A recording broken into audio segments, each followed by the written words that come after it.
That's right, Paul.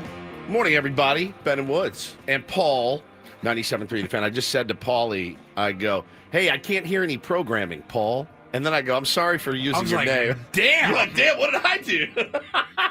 It was like, and I didn't mean to say it rudely, but I said, I can't hear any program, Paul. And I go, I've never called you Paul ever in almost 8 years together. And I go, I know that sounded mean. I didn't mean it to. But I call him Paul all the time. You do. It's weird. I call him Paulie. I said, shut up, Steven. All right, Steven. Good morning. There's your programming, Steven. Here you go, you big diva. I guess it's important that you hear the show in your ear, Paul. It was a little bit like your mom giving you the Paul Thomas Reindl. It was a hard, a hard P, too. I was like, I can't hear any programming, Paul, with the P. I noticed last night, we'll get into it in a second. I'm Woodsy. That's Paul Reindl, the executive producer of the program. He's Ben Higgins, your friendly neighborhood sports anchor. I noticed last night on the, I watched, we did the show Off the Air is a YouTube show that we do.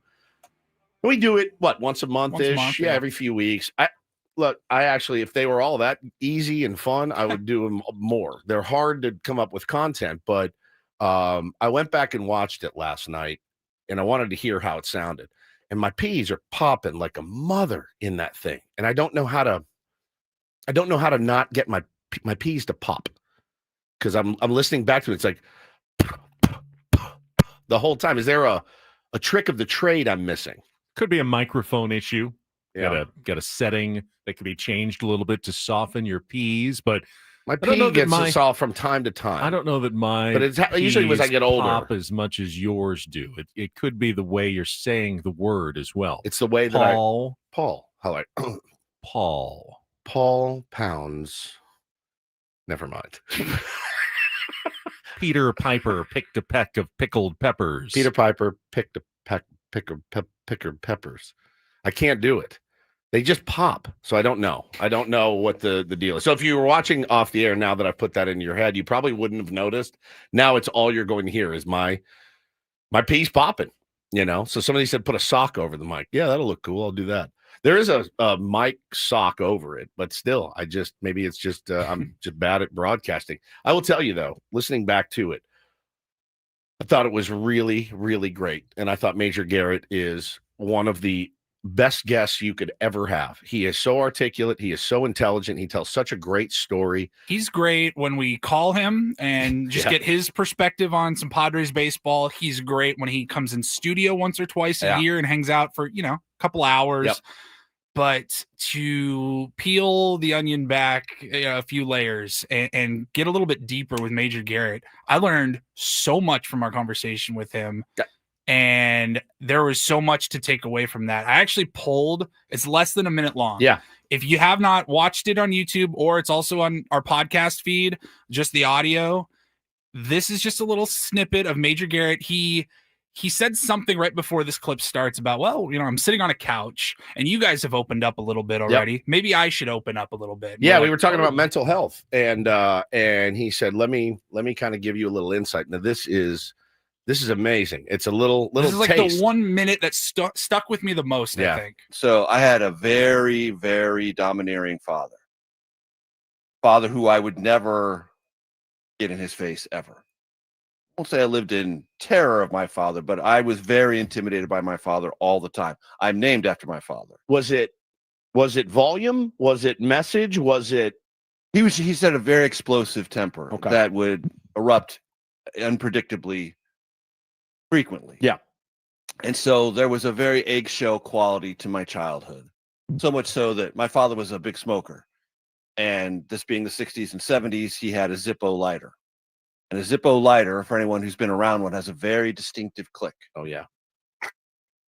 As a child, I learned at a very early age to read that click. Soft click, and my dad was pretty mellow. Snap, I knew that the volcano was anywhere around at any moment. It's unbelievable. It's absolutely It incredible. maybe it wasn't a Zippo lighter specifically, but I think I know I could relate to that. I think a lot of people could probably relate to that. No question. Whether it was the way your dad got home and put his keys on the table, Bro, or yes, the how he keys. closed the door. Yeah. You know what I mean? Like replace Zippo lighter with whatever it may have been. I think a lot of people could probably relate to that. He was unbelievable. He really was. The way he tells the story, that imagery, I couldn't get out of my head either. You know, and you think about your own life and with your kids, and you go, what am I doing what's my Zippo click for my kids? You know, probably just when I walk in the door, they're like, oh God, look who's here. But it was really, he's amazing. And he made our job so much easier. I sometimes, I don't know if you guys have this feeling when Major comes in or we have him on the program, it's confusion. Why does he enjoy our company so much? Correct. I know why we enjoy his company and his perspective, but I sometimes wonder, where's the other side of this? What's he getting out of this deal? I know. By coming in and spending time with us, because it's not Major promotion. You don't ever feel used by Major. He's not in here to be like, I got to pump up a new book, fellas. Mind if I stop by? Like, he genuinely enjoys our company. When we played golf with him, he genuinely enjoyed our company. We tell him stories and he revels in these stories. Like, there's a bunch we told him off the air. And he was like this. No way. There's no way. I mean, he just is like, he really likes getting, you know, the stories and the rumors and everything else. Guy was spectacular. Just spectacular. That could be the name of our member gold stream. That's off the air. Off the air. Where you get even more stories that don't even make the podcast version of Ben and I mean, Woods. how deep could we go? Like, we keep drilling down. We're all nude, sitting in a circle, like telling the weirdest stories ever. There's no limit to what Platinum this stream coming. Whew, man, I'm telling you, it is. It's great. But you know, again, speaking of mental health, I wanted to let you guys know I'm getting one in. I promised that I would be doing my men's mental health group. The Work is what I call it, and I'm going to be doing it this Saturday, and we're going to do it at 11 a.m. and we're going to do it at the same place, the Lost Abbey Sanctuary up in San Alejo Hills. And I had to. You know, I had to keep my promise. I wanted to do at least one a month, and I was kind of sweating that I wasn't going to be able to get one in for the month of August. And at the last second, as I've been known to do from time to time, we're going to get one in. And again, it's called The Work. It's a group for men. Ladies, would love to include you. Can't do it. This is for men that have a hard time, you know, expressing themselves, have a hard time getting through life. It's just a place to come and talk, really, a non-judgmental ear. Guys that have been through a lot of the same stuff. If you're hesitant about it because it makes you feel, oh man, I feel weak. Don't worry. There's Marines in there. There are fire captains in there. There's some of the biggest badasses I have ever met in my entire life that also need help. It's okay to need help. It's okay to have a group that you can share with. So Saturday morning, 11 a.m., Lost Abbey Sanctuary, San Alejo Hills. We'll get it on. I'm not going to provide donuts for you. No coffee. This is as raw and just, it's an hour. We just sit around and we talk and we listen. So would love to see you guys there if you need it. If you don't, tell a friend. I do feel like one of the best things you can do for your mental health is laugh. 100%. Humor is always the best medicine. I think just it helps you feel better no matter what your situation is. And if we're lucky, occasionally we'll provide a laugh or two on this program if we have a really good show or a good day. But I thought the time that I laughed the most this week was a couple of days ago in the Reindl Report at the end of the show. Paulie, when he played the voice message from the dermatologist office. And it was right at the end of the show, so we didn't really have a chance to dive into it too much. But if you weren't listening, Paulie, can you bring back the clip and the story of that Reindl Report from a couple of days ago? Yes. This was a TikTok that had gone viral, and it was a woman who just went to a simple dermatology appointment and went home, and the next day gets a voicemail from the office, and they just said, hey, she had it's called a bacteria called Pantoa bacteria, and they said it's not a big deal. Dodgers wear? That's Pantone. Oh, not Pantoa. And then the shampoo, that's shampoo, conditioner, and soap, is Pantene. This is Pantoa, and it can cause skin infections. It actually does kind of sound like a Dodgers related. Yeah, skin infections, disgusting, repugnant. But it's actually not that. It's called Pantoa 294, and it's absolutely one of the worst flesh-eating flesh rotting viruses. Rancid, You can get gnarliest, rancid, invasive, diseases. Yeah, absolutely. massively invasive and disgusting. Right. Yeah. So that's she got that. And so she just put out a TikTok and she goes, tell me if I'm crazy, and played the voicemail. And the part that gets everybody is when you are trying to spell something out over the phone, usually you'll say, A as in apple. Yep. Or, maybe you just B as in go boy, like, A as in apple, B as in boy, C as in Charlie, D as in dog, Right. E as in echo, N as in Nancy. if you want to do F the as in military, Frank. Alpha, Bravo, Charlie, Sure. Delta, Echo, whatever. Listen to this.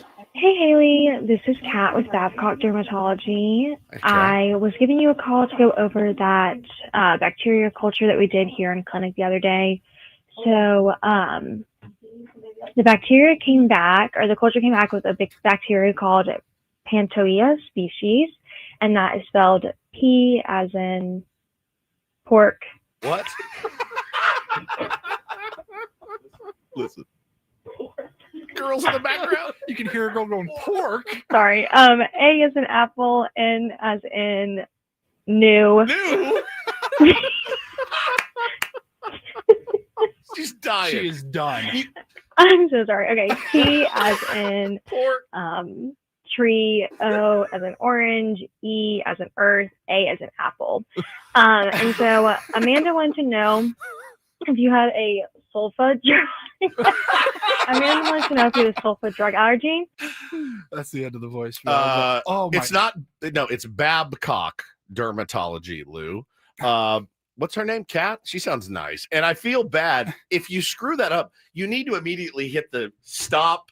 I need to redo this message. She's laughing Pantoia about this species, woman's. And that is spelled P as in pork. Pork. P as in pork. You can almost hear her racking her brain. What's something that starts with P? That moment of silence between the P as in. What did I have for dinner last night? And that is spelled P as in pork. It's a solid 1.2 seconds. Yes, which is a lifetime. It's a lifetime. It's a lifetime. It's, It's amazing. I loved it. I laughed so flipping hard. well, and I started thinking, I was like, well, we have like Ben saying Petco pork. P is in Petco pork. Like, what if we had Ben? Let me see. Let me pull up Ben Petco pork. And I started thinking, I was like, what if we had Ben? I was like, we have so many drops from Ben over the years. What if I could do like an alphabet? Like all Ben kind of tells you if you have any struggles. This is the new way. Petco pork. This is P is in Petco pork. So Ben calls. I want to tell you about this disgusting bacteria. P as in Petco pork. Okay. We could do, let's see, D as in Dang it. D as in dang it. And so I actually took some liberties yesterday, and I put together. It's like a little nursery rhyme alphabet song. If anybody needs some help out there, Ben Higgins right here can help you out. You guys have been hiding this and squirreling it away from me. I have not heard it yet. I was nearly in tears yesterday. I think I sent this to Ben as well. I get to be surprised along with the tier ones. I can't wait. Here it is. Ben's alphabet. Ben's alphabet. A as in all girls all the time. B as in butt cheeks. C as in champagne Hennessy. D as in dang it. E as in everybody loves a wiener. F as in female autoerotica. G as in ganja, aka cannabis. H as in hawk tua. I as in I'm so hot for her, I'm so hot for her. J as in jizzle. Whoa! K as in king gizzard. L as in loose cannabis. M as in Oh my N God. as in nudie magazines. O as in oh my god. P as in Petco pork. Q as in what is a quahog? R as in ram it down. S as in stink fist. T as in Tommy Lasorda was a great manager. Him and Steve Garvey were good friends. U as in Uranus. V as in Vogelsnatch. W as in weed gummies. X, like the drug. Y, as in Yes. Z, as in zoot suit. Now I know my ABCs. Next time, won't you sing with me? All-timer, man. Absolute Hall of Famer. Right there. Ben's alphabet. Hi, yes. No, I'll spell my name. It's Gary. G as in ganja, a.k.a. cannabis. A as in what? All girls all the time. Girls. Okay. G as in ganja, a.k.a. cannabis. A as in all girls all the time. R as in Ram it down. And Y As in Yes. as in yes. Thank you so much. All I want to do now is spell words with this new alphabet play. I need them listed. I need all of it. It's the greatest. It's such a good bit. Hey, Oh God. I'm so. Did you do this? Was it your idea? It was maybe a little bit of my I'm idea. so Paulie gets proud of you 90% guys. The I'm credit so for execution. Proud of you. It was such a home run. This is. M, as in. This is. You guys are. X like the drug. X, like the drug. Bro, that is.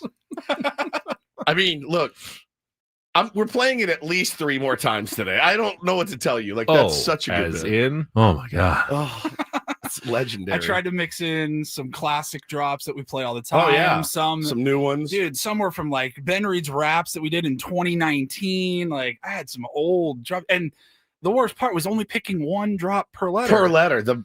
My favorite is S for stink fist. You know, S as in stink fist. Imagine making that phone call. Sir, could you spell your name? Sure, it's Steven. S is in stink fist. Is unreal. T is in Tommy Lasorda. T is in Tommy Lasorda was a great manager. He and Steve Garvey were good friends. She's like, excuse me? Excuse me. Yeah, Megan, since you guys were crying last night, Megan gets to see the behind the scenes before anybody. I put the headphones on. Dead. I said I need about an hour. I am and dead. I put it together. I go, I think it's ready. Let me know. And God, she was Dang just, it, that was good. we were dying, dude. Man, I think we all needed that laugh this morning. It was, lost yesterday. Didn't even mention it until 19 minutes into the show. I don't know why I'm not super upset about it. I wasn't. It's a good team. It was a really good team. And, listen, damn near came back and won, had opportunities. And yeah, there's a couple different ways you can look at yesterday's game. I'll say this. When we got down 4, I went, all right, that's church. I did. And I'm not gonna come in here and be like, oh man, the battle back. It was cool. It's nice to see your team fight back for sure.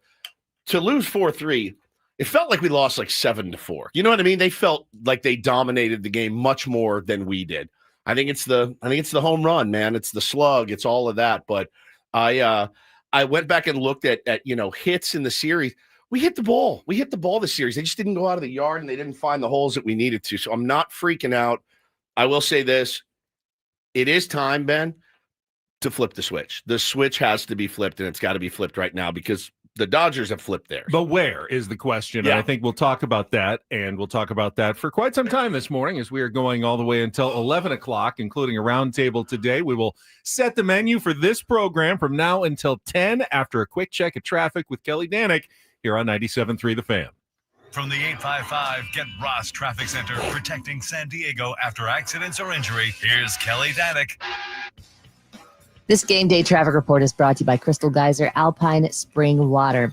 Well, surprise, surprise, we've got some much needed rain hitting a good part of the county this morning. What we don't need are accidents to go along with that. And we've already had a few. Yeah, mostly spinouts on, you guessed it, transition ramps. Leave extra time for travel this morning, guys. You're going to need it. Got a stalled vehicle on southbound 805 right at the eastbound King Freeway connector. It's blocking the left lane of that transition. Also a crash that is partially blocking the transition eastbound King Freeway at the southbound 15 connector. On the coastline, southbound 5 before Loma Santa Fe, getting reports of a stalled car partially in that slow lane, and apparently it's blacked out. So please move over a couple lanes to the left, southbound 5. That is, again, right before Loma Santa Fe. What makes Crystal Geyser Alpine Spring Water different? They always bottle their Alpine Spring Water less than 1.5 miles from the spring source. And all of their bottles are made with 50% recycled plastic from their own recycling plants. Crystal Geyser, bottled at the spring source. I'm Kelly Danick with Ben and Woods, San Diego's #1 sports station, 97.3 The Fan. T, as in Tommy Lasorda was a great manager. Him and Steve Garvey were good friends. I like that you left the whole thing and not just Tommy Lasorda was a great manager. By the way, we got to see Kelly Danick at the barbecue earlier this week. We don't see Kelly in person. We hear her voice just like you do every morning, but it was nice to see her in person. She told us a story, though. So when Kelly's out, we've had Sue Aller filling in recently. We've never met Sue. I'm not sure where she works out of, but she said Sue is the mother of triplets. And then went and had another one, like a year and a half later? Yeah, like 2 years later. Yeah, that blew my mind. My wife, as you know, has been gone since Saturday morning. It is Thursday. I have 2 small children, 7 and 4.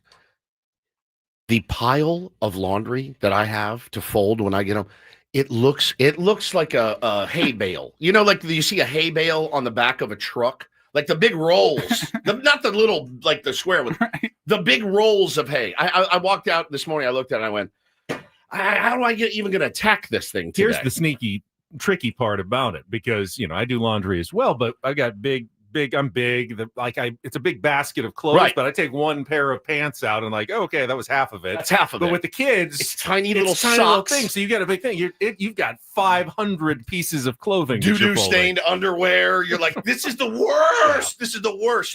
And then is this Bose? Is this Taylor's? I have no idea, but I know. Here's the deal. I know I got to get it done today. That's what I need to do. I got the sheets in. You want to make sure you got a nice fresh bed when Mama gets home. So there's a lot to do. We have a round table today, don't forget. So it's going to set me back even another hour, but got to get it done. A lot to get to this morning, including our Padres Wrap-Up. You actually came in later than me this morning because you've got the kids to deal with. Yep. And I came in and you said, "What are you doing?" And I was kind of deep in research, trying to figure out exactly, all right, what is the area where the Padres need to address here in the last couple of weeks? Not that there's anything overly wrong with the team, but if you're going to beat the Dodgers, you have to be buttoned up, as you said. Yeah. There's no margin for error. You're not 2 games behind with 27 games remaining or 28 games remaining in the season. There's not much margin for error at this point. So where can the Padres just button it up a little bit more? And I was doing some research this morning, so we'll get to that coming up with our highlights in our next segment. It is also Thursday, which means we've got some baseball guests for you, including in-season Sam Levitt. He's going to check in at 7:35 on the Padres off days. They get ready to open a 3-game series against the Minnesota Twins tomorrow, and then Eno Sarris with some smart baseball at 8:35 this morning. Also have our regular segments, Don't Do This, Real or Fake on a Throwback Thursday, and, of course, a Reindl Report. And Paulie will have some Throwback Thursday clips for us coming up later in the program today. Just one today. It's one of our oldest. It was 7 years ago today, I think. Wow. Old school. It was the stomach noise. Oh, yes. Before we even got to 97.3 The Fan. It's the best day ever. That was a good one. Best day ever. All right, so we'll get to all that, and then a round table at 10 o'clock with our colleagues over in the sound space. So you got lots to get to. We will start, though, with our Padres Wrap-Up in our next segment. They fall to the Mariners 4-3, dropping the series yesterday in Seattle. Coming up next year with Ben, Woods, and Paul on San Diego's #1 sports station, 97.3 The Fan. But first, gang, let me tell you quickly, get the show started off on the right foot. Man, pretty amazing stuff going on at Sedano Ford and Lincoln in La Mesa. Amazing Labor Day savings all month long. You got $1, get a truck. Lease the all-electric 2025 Ford Lightning, just $1 down, $349 a month. Quiet, quick, and built Ford tough to handle your work days, your weekends, everything in between. Or you can take that same dollar bill, right? Go in and get the all-electric 2025 Mustang Mach-E Select, $310 a month. Modern muscle meets 0 gas stops. That's pretty fantastic. And if you've been waiting for a luxury upgrade, this is it. The Lincoln Corsair, just $449 a month. Comfort, class, and confidence in every drive. Labor Day is about hard work. You guys work hard. Your reward is waiting for you at Sedano Ford and Lincoln in La Mesa. Great time to get in the car or truck of your dreams. Go see them today or check out SedanoFord.com to lock in these Labor Day savings. Tell them Woodsy sent you.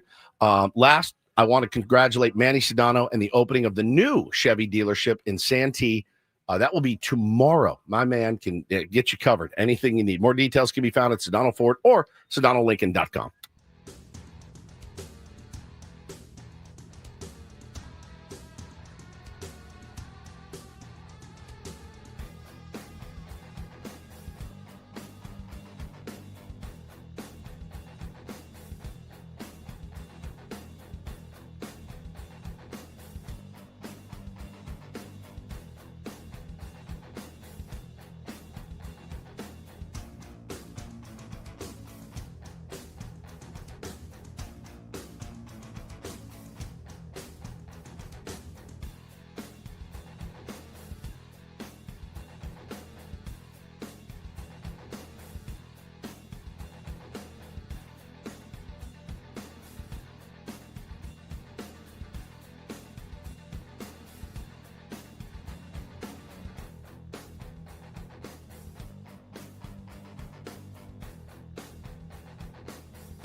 Hey players, things are about to get real here in San Diego.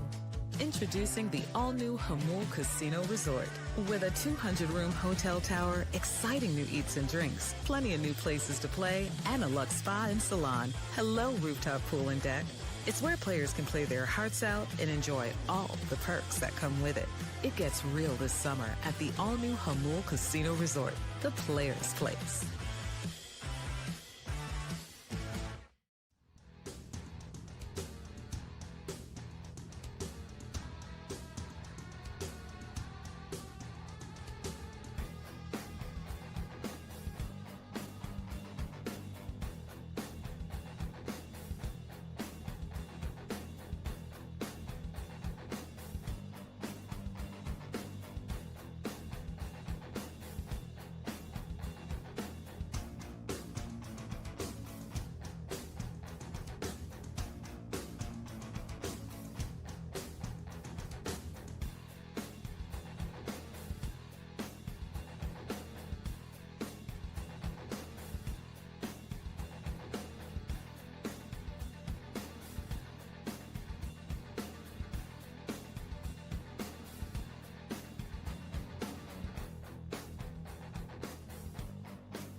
feel like we've gotten to the point where when Mike Schilt lineup is released, you get very interested to see what it looks like every morning. Big time. Or afternoon. And yesterday, when Mike Schilt released his lineup and Luis Arraez was not in it, well, I saw a lot of reaction from Padres fans on social media. Now, according to the skipper, after the game, sounds like it was simply a day off for a guy who had played 42 of the previous 43 games.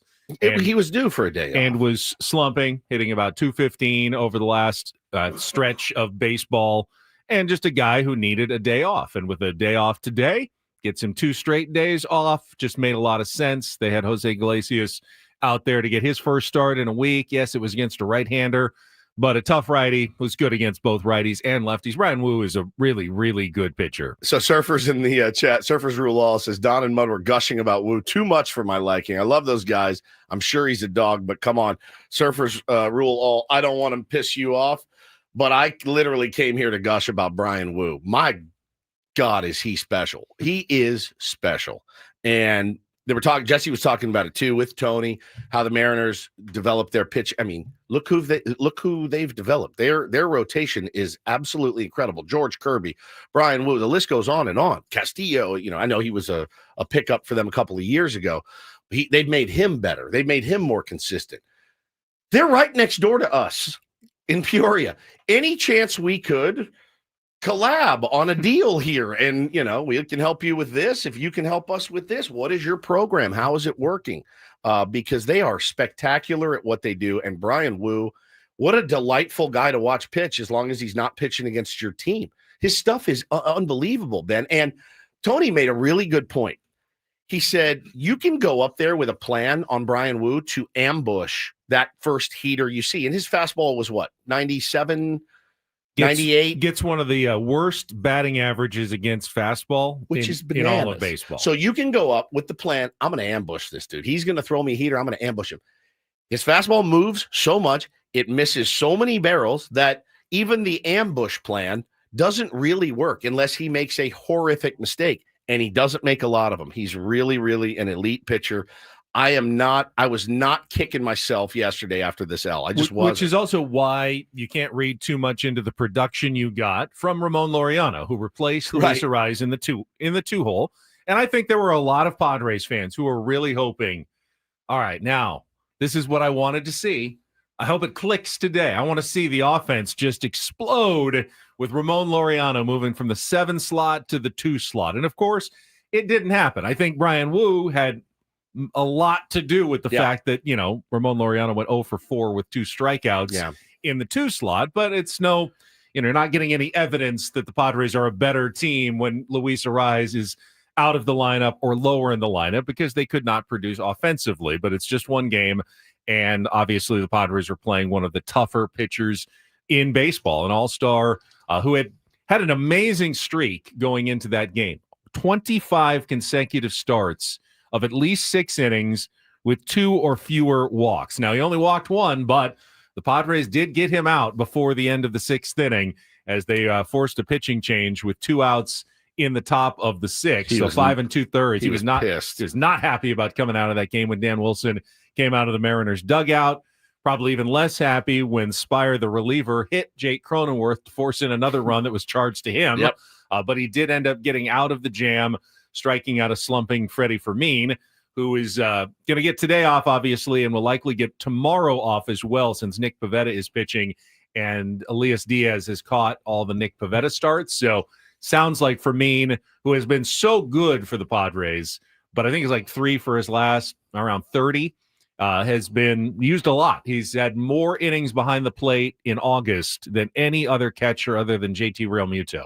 So he's been used a ton and not used to it. He's used to being the backup to Salvador Perez. So it's possible some fatigue issues are creeping in for Freddie Fermin. Get him a couple of days off here and hopefully get him strong going into September to start the last stretch of the season. Yeah, he's cooled off a lot, certainly. Kind of yanked that throw. Listen, it's going to happen. It's the dog days, right? So it's the dog days. He's here. He's been great. He's been fine since he got here. I'm way more comfortable because you have to play it forward of, okay, what was the alternative? Well, the alternative was Martin Maldonado. And is everybody happy? Like, we can live with a couple of bad games from Freddie Fermin, as opposed to running out Maldonado and Diaz, on a daily basis. Still have more good games than bad games. 100%. Since So he's been here. Absolutely fine with him.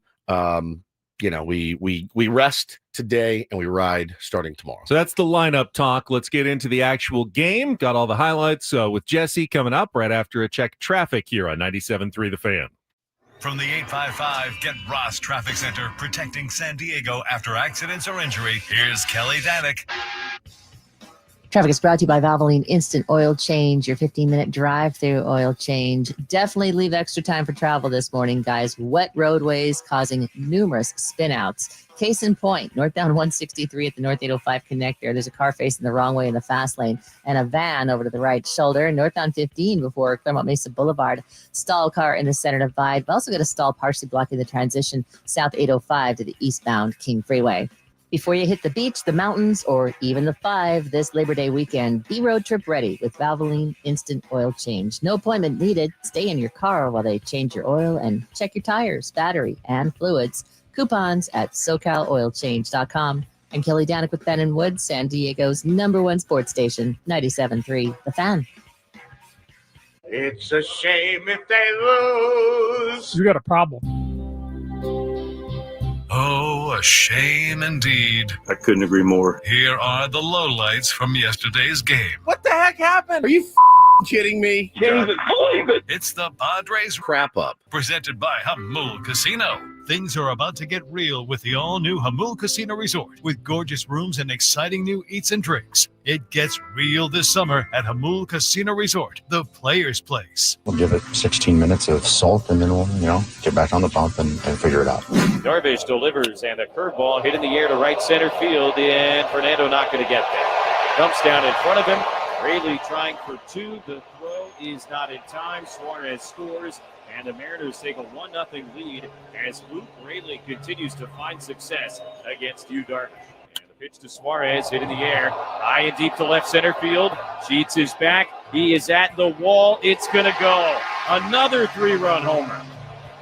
Suarez had one in the 5th inning yesterday. He's got one in the 4th inning here today.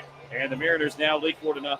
Gavin swings, grounds it underneath the Wu's glove into center field and a base hit.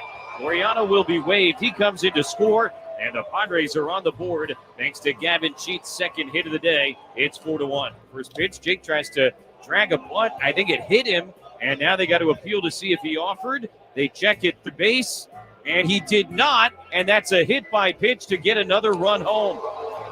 Tried to drag bunt, and the run will score. And Fernando swings, hits it on a line to right center field. Long run, not going to get there. Bounces down beyond Robles and Rodriguez. Cronenworth in to score. It's an RBI double, and now a 1-run game here in the 9th. 0-1 to Laureano. Here's the pitch.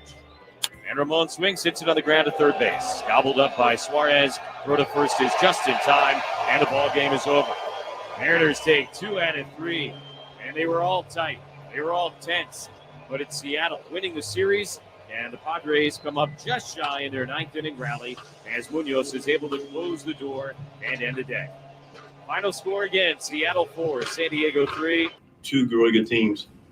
They just went toe-to-toe, and some big swings with the determination on both sides of it, quite frankly. And, but man, hard fought. I love this team so much, the way they compete, the way they're getting after it. Went toe-to-toe, and outside of one big swing, felt like we played a really good baseball game. I agree. I don't know how you could listen to that and not agree. They lost by 1 run, one of the best pitchers in baseball. You did lose the series. I'll be honest with you, with who we were going up against, I legitimately was like, I'm glad we won 1 on the road. I really am. And what do they call the field up there now?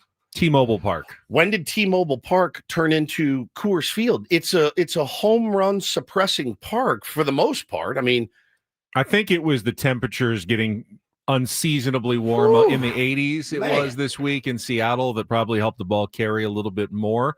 But ultimately, when the Padres fell behind 4-0, I saw a lot of doomers going, game over. I actually felt the other way. I felt pretty confident that the Padres would come back and have a chance, because that's what they do. They have a resiliency about them that they do not roll over and play dead even when they get down early. And I didn't know if they'd win, but I felt pretty sure at some point they'd have like the tying run at the plate, which they got in the sixth inning.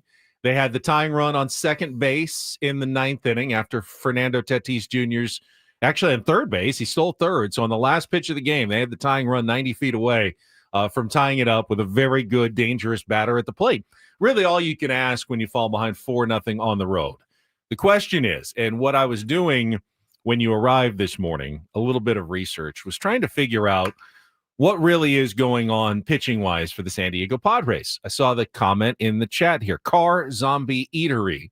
Good morning, Car Zombie Eatery. C is for Car Zombie Eatery. Pod starting pitching as a whole is just not in a good state. Thus, it is not playoff ready, in my opinion. All right, let's analyze that statement, because I think there's definitely a feeling that the starting pitching has been the weak link. And now the Padres have had a pretty good month. I was able to go back the last 21 games, just that's as far as I could go this morning.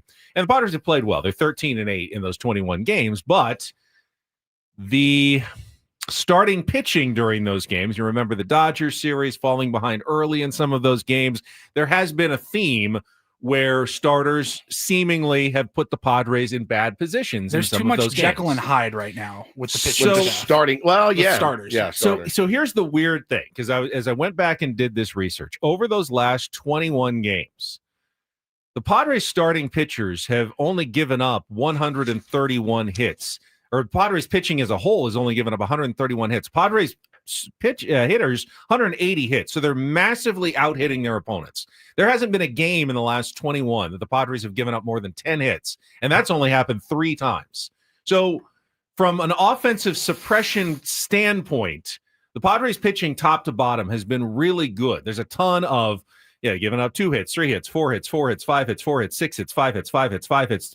It's hard for the other teams to put together a rally against the San Diego Padres, but in that same time, opposing hitters have hit 29 home runs against the Padres against just 21 that the Padres have hit. So they've been out homered. Big fly. So that means 29 against what? 21 for the Padres. So that means how did we hit 21? That means I thought it was 4. That means 1 out of every 9 hits the Padres get are home runs in this last 21. 1 out of every 4.5 hits that opposing teams get leave the yard. Right now. That's crazy, man. And they're following a single or a hit batter or a walk. So it's almost impossible to get a hit against the Padres, but when you do, it's a big one. It's probably going to leave the yard. How do you fix that? That's what scares me. How do you fix that? That's what scares me to death in the postseason. Because you're pitching really good. You're giving up almost nothing, but when you do, you're giving it up big. What do you tell a pitcher? Like, okay, keep doing everything you're doing except that one pitch where you gave up the 3-run homer. Don't throw that one, because that was what happened to you, Darvish, yesterday. He pitched very, very well, except that one pitch that he gave up a 3-run home run. It's a good point from David in the chat. David J says 8 of our homers were in 2 games. Yeah, that's exactly right. So take, you do a little math with that. That would be 13 homers in the other 19 games. So, yeah, I mean, you're not hitting it, and they are, and therein lies the difference. But you're out hitting them massively in all the other doubles, triples, singles. You're out hitting the other team massively, but they're staying in games and winning games based on that one big swing over and over. Now, the Seattle Mariners have home run hitters. They have a 50 home run hitter. They have a 40 home run hitter. They have 20 all over their lineup. Somebody tweeted yesterday, I think it was Ryan. He tweeted, I can't imagine what the Padres would look like with 91 combined home runs between their catcher and their third baseman. And I went, that is such a staggering number between those guys. What a great pickup for Seattle. Eugenio, we seemingly got him back on track, hitting damn near a homer every 5 game. 5 homers against the Padres this season. He's following the Padres around just to torture them, just to hit bombs off them. Just for whatever reason, just sees them better than he sees anybody else. So yeah, man, I think, look, you got to call it what it is too. Luis Arraez got a day off yesterday. Manny Machado, I know he takes a lot of pride in playing every single game, and he's going to get the day off today, as they all will. But he's looked horrific lately. Horrific. He's back to he's back to offering at those pitches that he was so good not offering at earlier in the season, Benny. And again, I don't know if it's the grind, I don't know if it's the dog days, whatever it is, but Manny needs to play better. He's got to. I mean, as Manny goes, we go. And you won one game in that series. So this road trip is going to be a 6-gamer. We need to win. You got to have a 500 road trip. You got to find a way to take 2 or 3 from the Minnesota Twins. At this point, against the teams like the Twins who are out of it, absolutely 2 out of 3 is a minimum. And you need to sweep a couple of these series. No doubt. Twins, Orioles, Rockies are the next 3 series. Yep. Next 9 games. I would be very disappointed if you didn't sweep at least one of those series and win the other 2. So that's 7-2 is, I think, what the Padres need to be targeting over the next 9 games. Now, here's the problem. That's not necessarily going to gain you any ground on the Dodgers, because the Dodgers play their next games against the Diamondbacks and the Pirates. And now it looks like they will miss Paul Skeens in that Does series. anything ever go wrong for them, I wonder? Anything. They get Kike back. He's like turned into the greatest right-handed hitter of all time. I put it on for 2 seconds yesterday. We were having dinner at Chick-fil-A. I wanted to see the score. I'm like, oh, Reds are leading. Oh, bases are loaded. Oh, Kike's up. Base hit. And it's just like, here comes the onslaught. They're getting Muncy back. They got Kike back. They're rounding into form. They have flipped the switch for September. You cannot expect them to falter. You just can't, especially with the starting pitching that they have. I think, again, their weakness potentially still is the bullpen, but they're going to be riding, Ben, once they get to, again, assuming the season ended today and the playoffs start. This will be interesting. I was talking to my buddy Delaney, who's a huge Dodger fan, last night at baseball practice, and he goes, all right, so it's clear what you guys are going to do. You guys are going to ask Dylan Cease, Nick Pivetta, Michael King to give you 4 great innings, going to try to score some runs, and then you're going to lean on your super pen. We, the Dodgers, honestly, for the first time in a long time, it will be really interesting to see how Dave needs to ride Snell for 6 or 7. Needs to ride Glasnow for 6 or 7. Needs to ride Shohei for maybe 6. He went 5 last night. Needs to ride who's the other stud that I'm missing from the Yamamoto. Yeah. Needs to ride those guys for 6 and 7 innings. It's going to be a different philosophy. Just lost Alex Vezia to the injured list yesterday. But they got Kopech coming back. He has not looked good in his rehab stints. But hey, listen, there's an ability that team has up north to flip it on, and it looks like they have. Just that's 4 in a row for them. You can't count on them to lose games. You can only win the games in front of you. Padres are going 1-5 against Kershaw. My God, Mariners this season. They're 5 deep. And Kevin Acee pointed out in his newsletter this morning, Padres remain the only playoff contender that has a losing record now against over 500 teams. Damn it. That doesn't bode well. Which doesn't necessarily bode well. But he points out that most of those series came in April and May. And half of those games came with pitchers on the mound that will not be starting for you in the postseason. And they've won 4 of their last 6 series against playoff teams. So it's definitely trending in the right direction. But the Mariners they own the San Diego Padres. They've owned the Padres for the last 3 or 4 seasons. Just not good matchups against their pitchers. And the hitters of the Mariners seem to do some damage against the Padres pitching staff. Yeah, the good problem to have would be is if you had to meet that team in the World Series, because that's the only time you'd have to face them again. And you'll cross that bridge when you come to it and try to figure out a different way to attack their pitching staff and attack their hitters if you do get to a postseason best-of-7 World Series. Otherwise, you don't have to worry about the Seattle Mariners again until next year when you face them 6 more times. The bad natural rival, though, for the San Diego Padres right now. Very terrible. One quick question about yesterday's game. The second inning when the Mariners scored their first run off Yu Darvish. Luke Raley had a 2-out, fairly softly hit. I think it was like 83 miles an hour off the bat, fly ball to right center field. But it was so far away from both Ramon Laureano and Fernando Tatis Jr. that it just fell in for an RBI double. Yeah. And you saw Yu's reaction. Like, he looked mad, like he was looking out in the outfield. He said, what the F was that? Any thoughts? Because there's no way either of those guys could have got to that ball. I mean, Fernando was sprinting all out, couldn't get there. Ramon Laureano was far away from it. And was it Was it that it was a double and it dropped in front? Is that why? I don't think so. Was it? Maybe he was pissed about his. Rayleigh's not. I mean, he's not fast, but he's not super slow. And maybe he was mad. He made a good pitch and he blooped it out. Maybe. What the f was that? I thought maybe was the positioning off? Like he expected one of them to be closer to that gap or where the ball was going to be. I just wasn't quite sure. Yeah. And then the fourth inning when he gave up the home run, it was a bad pitch to Eugenio Suarez. You can't throw that pitch to him. You just can't. And as you said after the game, I know I keep saying this, but I felt like one bad pitch, and otherwise I felt like I had a pretty good outing. I mean, he's had 2 good outings in his last 4, and he's had 2 outings where he's pitched okay, but gave up a big moment that cost him pretty big in losses for the San Diego Padres. Yeah. Those will be magnified once you get to the postseason because you can't give up those big moments. They're just going to have to watch these guys so closely. I mean, I can't even imagine knowing when to see, that's the thing. Like with Dylan Cease, you watch him closely and you go, yeah, it looks really great. And then he doesn't. We're down 4 now. Yeah. It's like you don't give you time. Darvish, he didn't give you time. It was quick. It was single, walk, home run. It's like, but before that, it looked really good. You can't pull him right after the single. You know what I mean? Like, it doesn't work that way. All right. How did the Padres fare in the standings? We know they lost a game to the Dodgers. We'll take a look at the rest of the playoff chase and give away some Padres Orioles tickets coming up next year on 97.3 The Fan.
Well, Padres may have lost, but they are a day closer to making the playoffs since the Cincinnati Reds also lost, which means Padres remain 7 games ahead of the Reds for the final playoff spot. What's Fangraphs telling us this Still morning? 99.5. Still 99.5? Yeah, okay. Still 99.5 despite the loss. Didn't feel pretty good about it, didn't guys? fall any of their chances. Feel pretty good about that. Now, the Mets did gain a game on the Padres yesterday by completing their sweep of the Philadelphia Phillies. What a turnaround that was in the National League East this week, as the Mets have now won 10 straight at Citi Field over the Phillies.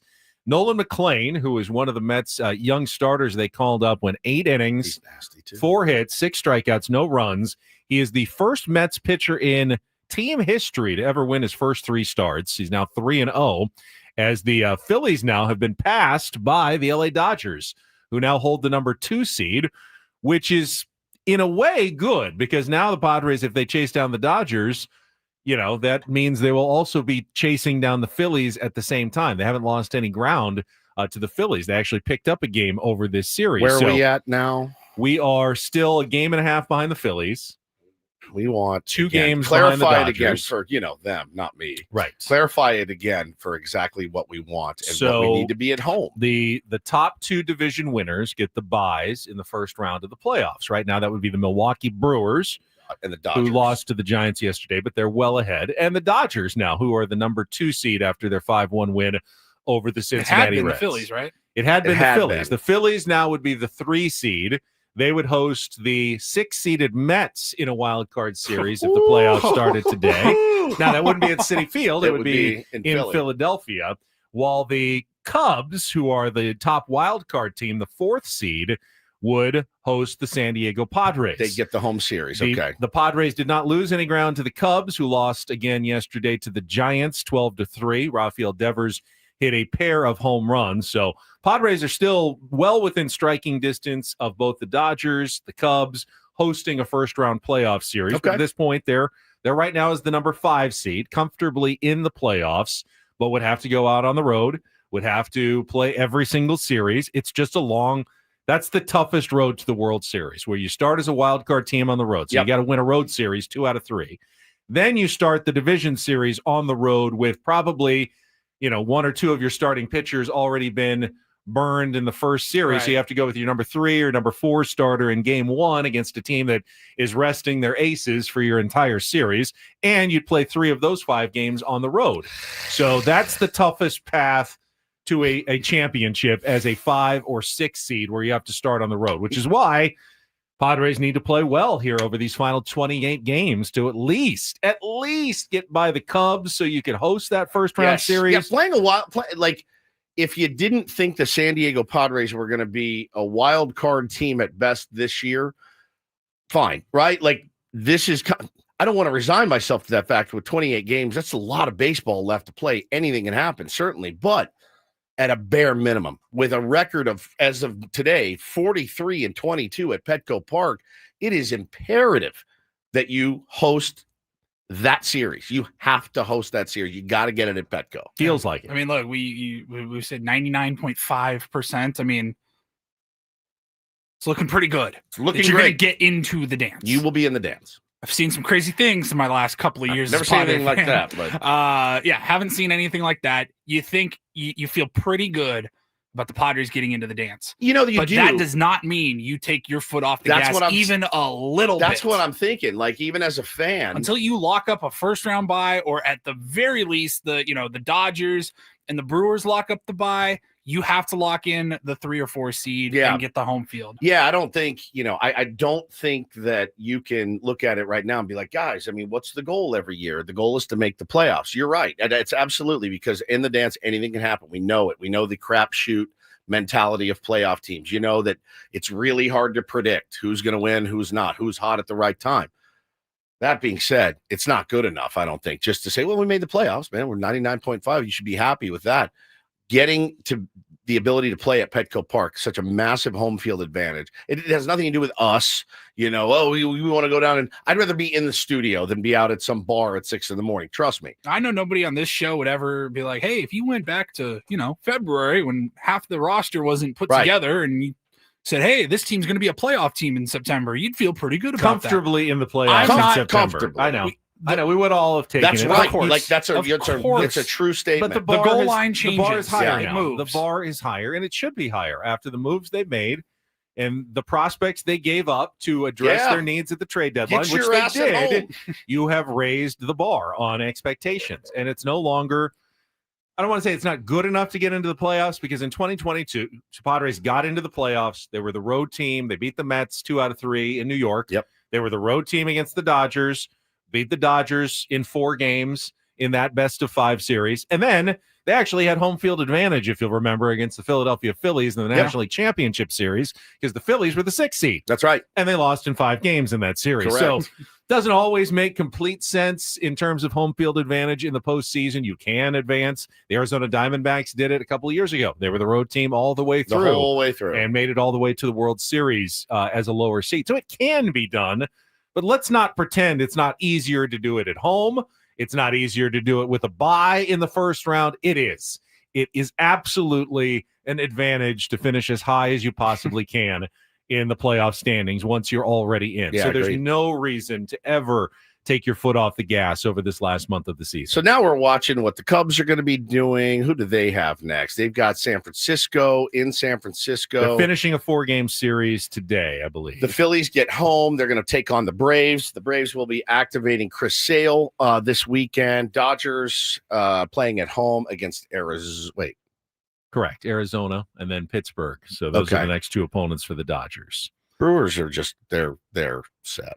They lost to the Diamondbacks yesterday, but they're well ahead and should be comfortably a number 1 seed unless something goes incredibly wrong. I think I was frustrated. I knew the Padres, had a tough series against the Mariners. I was hoping they would take 2 out of 3.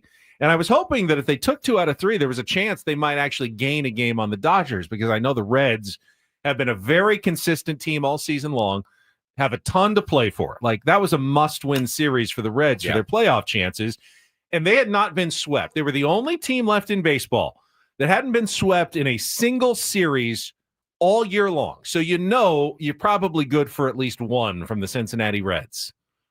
And they get swept by the LA Dodgers. I'm just not sure karma exists at all. I just really am not. I'm not. So, listen, all you got to do is, not all you got to do, but start winning the games in front of you, start winning these series. And like you said earlier, Benny, it is imperative, I think, that you sweep some of these lesser teams. Sweep them. Like, don't let them get off the mat at all.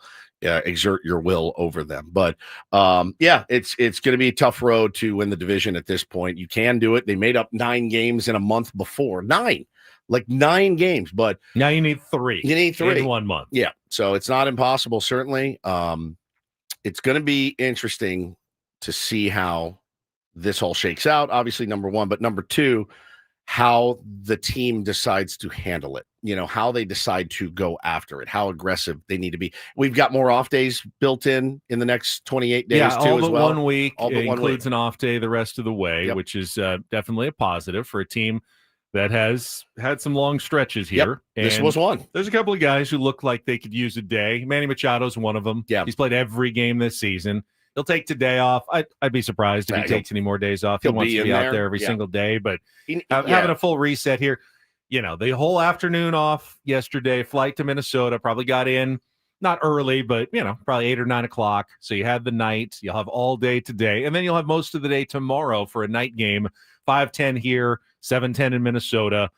This is a good chance for the team to kind of just chill, relax, walk the Mall of America. You got some guys who were banged up. I mean, Xander Bogaerts needed more imaging again after another foul ball off his leg. He's just self-inflicted foul ball wounds this last couple of weeks. Yeah, those pretty dramatic for Xander. Those sinkers in on the hands that you foul right down in your foot. It can't be good. Jake's taking a few. Is there a possibility of maybe putting some sort of guard on your foot at some point after at least 3 to 5 times a week, driving a baseball down into your ankle, your calf, your shin, the top of your foot?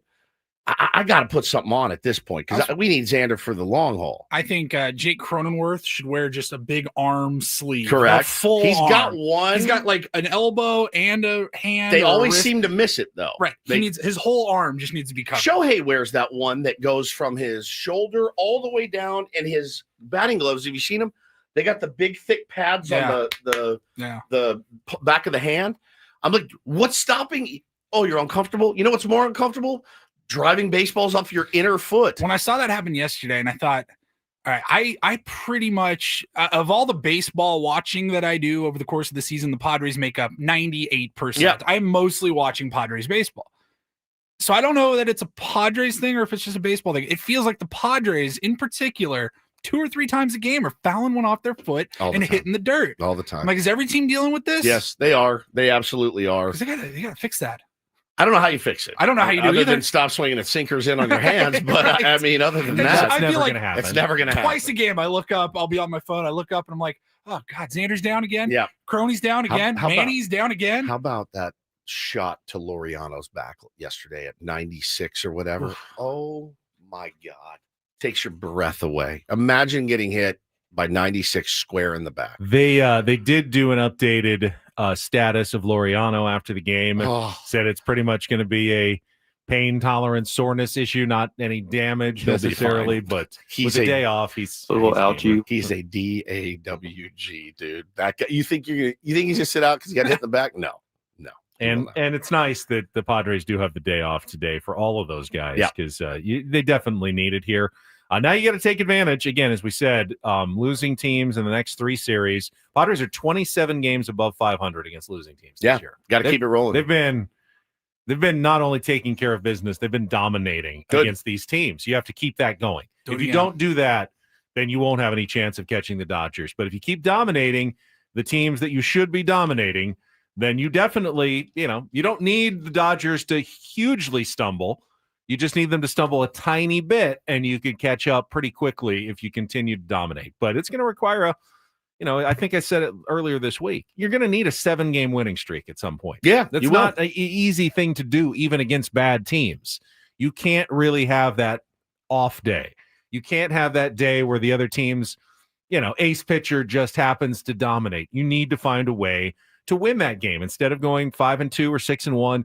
At some point, you're going to need to go 7-0, and that's the only way I think at this point you're going to gain some ground on the Dodgers. Because I look at them, they're not going to go through a 2-8 stretch at any point. I don't think so anymore. I really would be shocked. Their offense seems to have figured it out, and they're getting contributions 1 through 9 again, and it's what makes them dangerous. And again, the elite starting pitching that they have, I don't see it crumbling.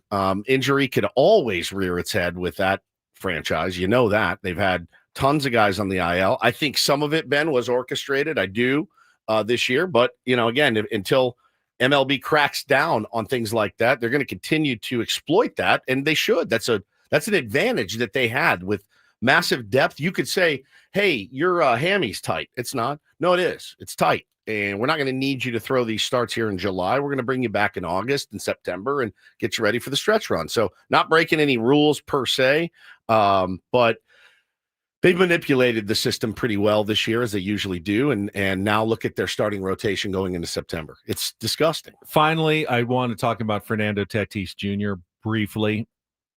I think he looks really good at the plate right now. Went 2 for 5 yesterday.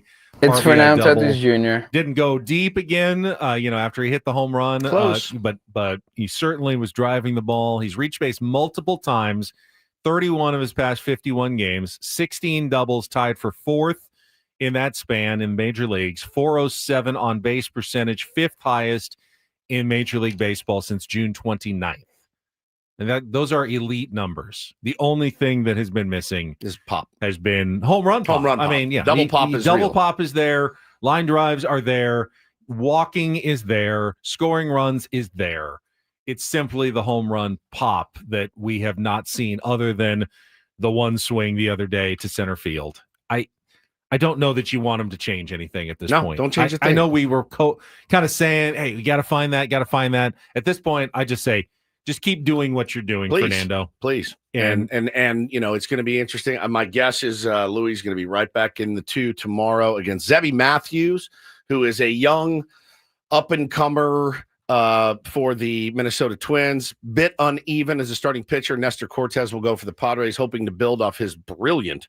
Was it Nestor tomorrow, not Pavetta tomorrow? That's what I got. Okay. And then I got Pavetta Saturday against Mick Abel. And then no starting pitcher listed for the Padres yet.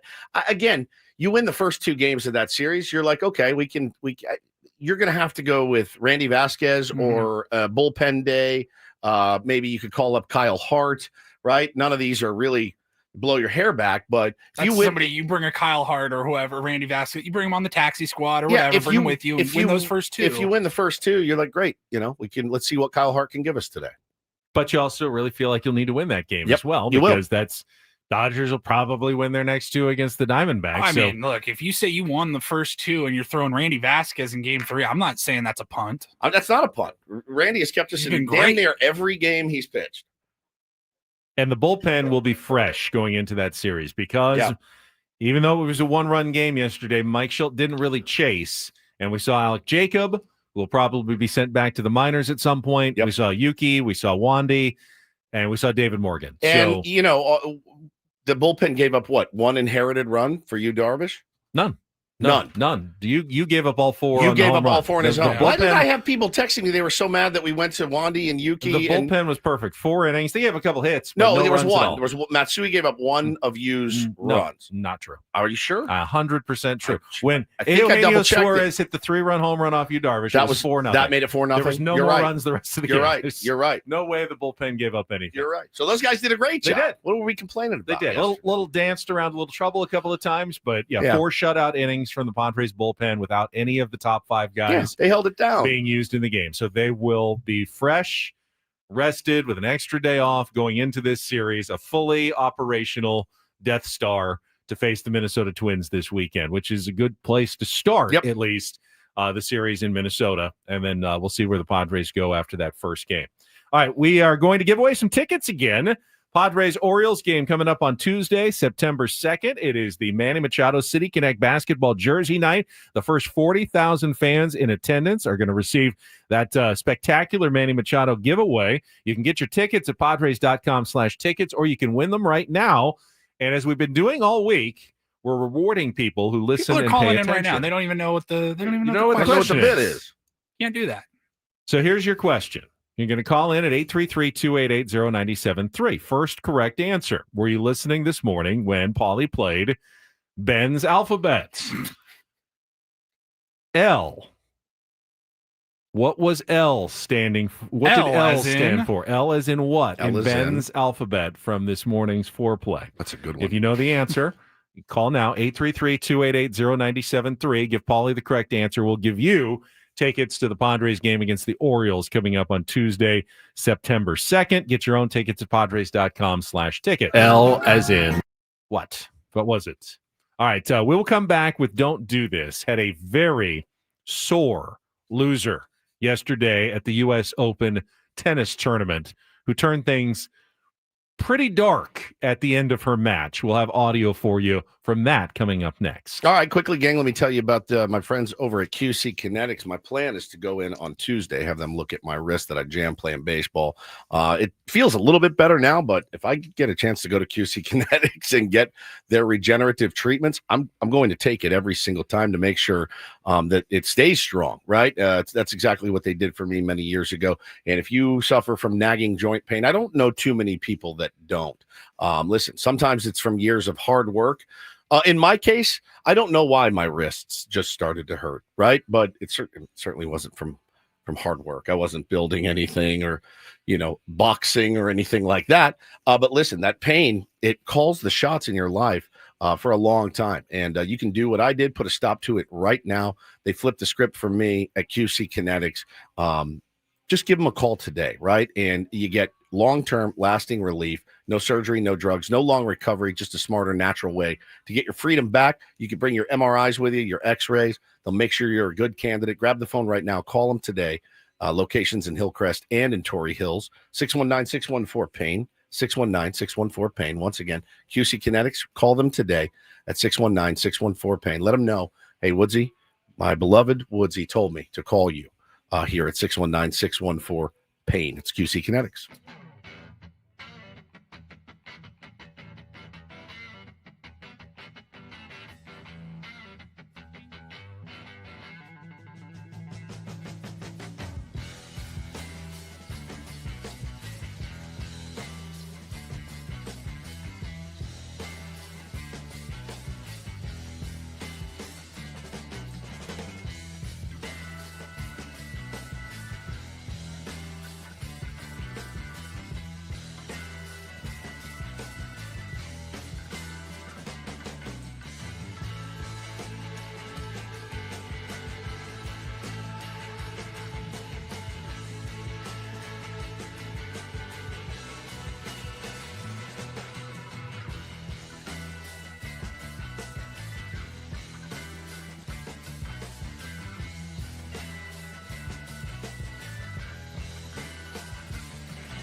Hey players, things are about to get real here in San Diego. Introducing the all-new Hamul Casino Resort. With a 200-room hotel tower, exciting new eats and drinks, plenty of new places to play, and a luxe spa and salon. Hello, rooftop pool and deck. It's where players can play their hearts out and enjoy all the perks that come with it. It gets real this summer at the all-new Hamul Casino Resort, the players' place.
Took a little while to get our winner for the Padres tickets. Paulie took, 5 phone calls before Michael knew the correct answer. That L as in loose cannabis. Yeah. L is in loose cannabis. In Ben's alphabet this morning. Can't wait to do an actual Picked phone up call. like 3 phone calls, and I was like, "Hey, do you know the answer?" Like F. Yeah. No. Damn it. F is in. Don't remember. I don't remember. I need either. them It's listed. tough. That was a tough question. There was no doubt about that. No You had doubt. to be paying What was very F? close attention. F was. I don't even remember what No, I F don't. was. G is in ganja, aka cannabis. Female autoerotica. Female. Of course. You are such a deviant, and no one knows it. F as in female autoerotica. Just the most deviant behavior I've ever seen. Ever. And nobody knows it, Paulie. All right, it is time for Don't Do This. It is By the way, those are just the drops that made it in. Yeah. Those are the ones that made it in. We could do. You could probably do a whole nother alphabet. Oh, Alphabet I 2. could do a marijuana related alphabet. I could do a sex Sexual. related alphabet. Please do a sexual related alphabet. I'm begging. It was literally when I was building that yesterday. It was more of like it was how inappropriate do I want to Yes, get? correct. Maybe I got to save one for like a member stream. Or something. I'm so into it.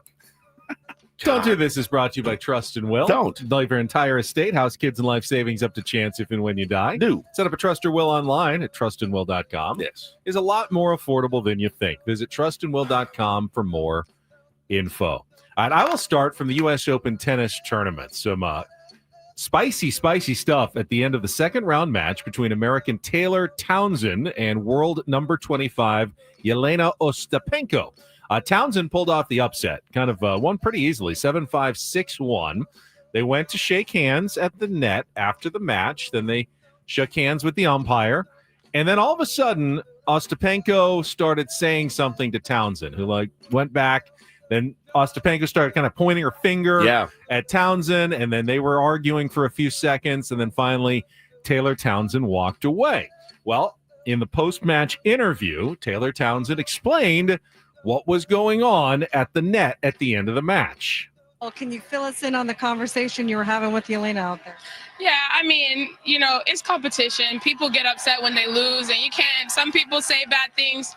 She told me I have no class, I have no education, and to see what happens when we get outside the U.S. So I'm looking forward to it. I mean, I beat her in Canada outside the U.S. I beat her in New York outside the U.S. So let's see what else she has to say. You were down 5-3. And keep in mind, Taylor Townsend's African-American as well, and Yelena Ostapenko is white. So there's some undertones. There's certainly some undertones in what she is actually saying. Overtones right there. So after the match, Ostapenko posted on Instagram, and I don't think this is much of a defense at all, but we've seen this in tennis a couple of times.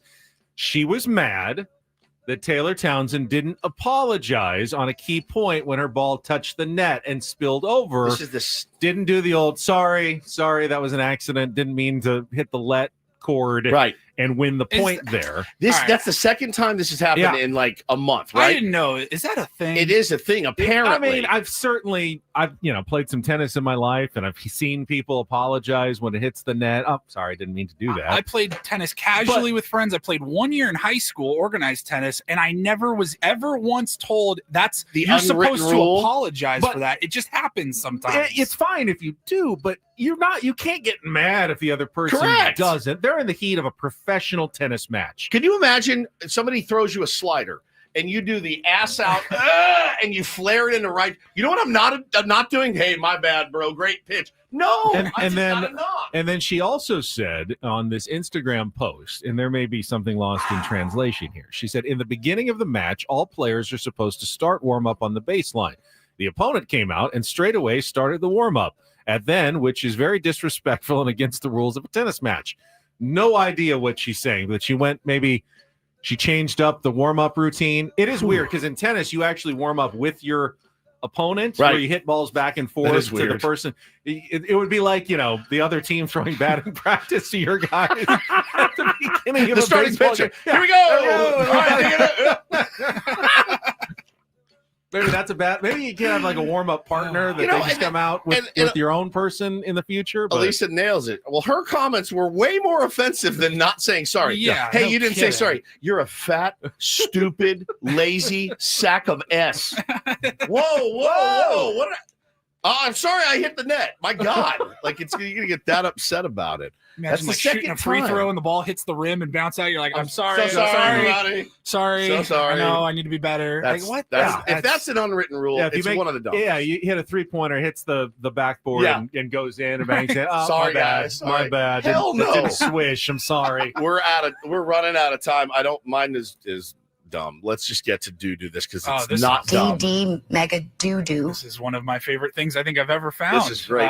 So NFL training camps are underway. This is my dream. My dream. I saw this video and it actually made me mad that we didn't think of something like this. We complain about the youth sometimes today, the Generation Zs, but some of these social media gurus for professional sports teams this is brilliant. Are so clever now. They're so clever. Allegedly, the Tennessee Titans hired this kid who's playing as a fake reporter at training camp. Yeah, it's a prank. This is for a social media video for the Titans. He's got a camera on a tripod. He's clearly set up. He's doing some content, and he's just talking to players as they're walking on or walking off the field. I think they even had some joint practices with the Atlanta Falcons, but this is the Tennessee Titans, and I don't even know what they call this bit. We do something called the Incorporator with Jesse Agler. This is the Mumbler. This would be the Mumbler. I'm so mad at myself. Just listen to how this interview goes down. If you wonder what this guy is saying, you're not alone. Is there any point during training camp that especially people just come to for it? You say what? Just especially that's all come for it, just within training camp. Man, what? All people just push me, that's something you see. I ain't gonna lie to you. I don't know what the hell you just said. He said that's a part of training camp. Did they what? As everyone's out here, you guys are with the Falcons. You guys are here in Atlanta. Yeah. Is there any point especially they come forward, is that something you used to look at? Say that again. Just have everyone come around, especially for you. Is that especially come forward, especially you do look at? Say that one more time. Just all come around, especially that's kind of something just for just with that training camp. Yeah. Wow. Yeah. Why? Just because. Yeah, you guys been on the road for quite a while. So what's the energy been like, and how are you feeling specifically? Man, the energy's been up, man. It's just, it's a good time, when you go on the road with your team, you get to vibe with the guys, outside of, practice and stuff.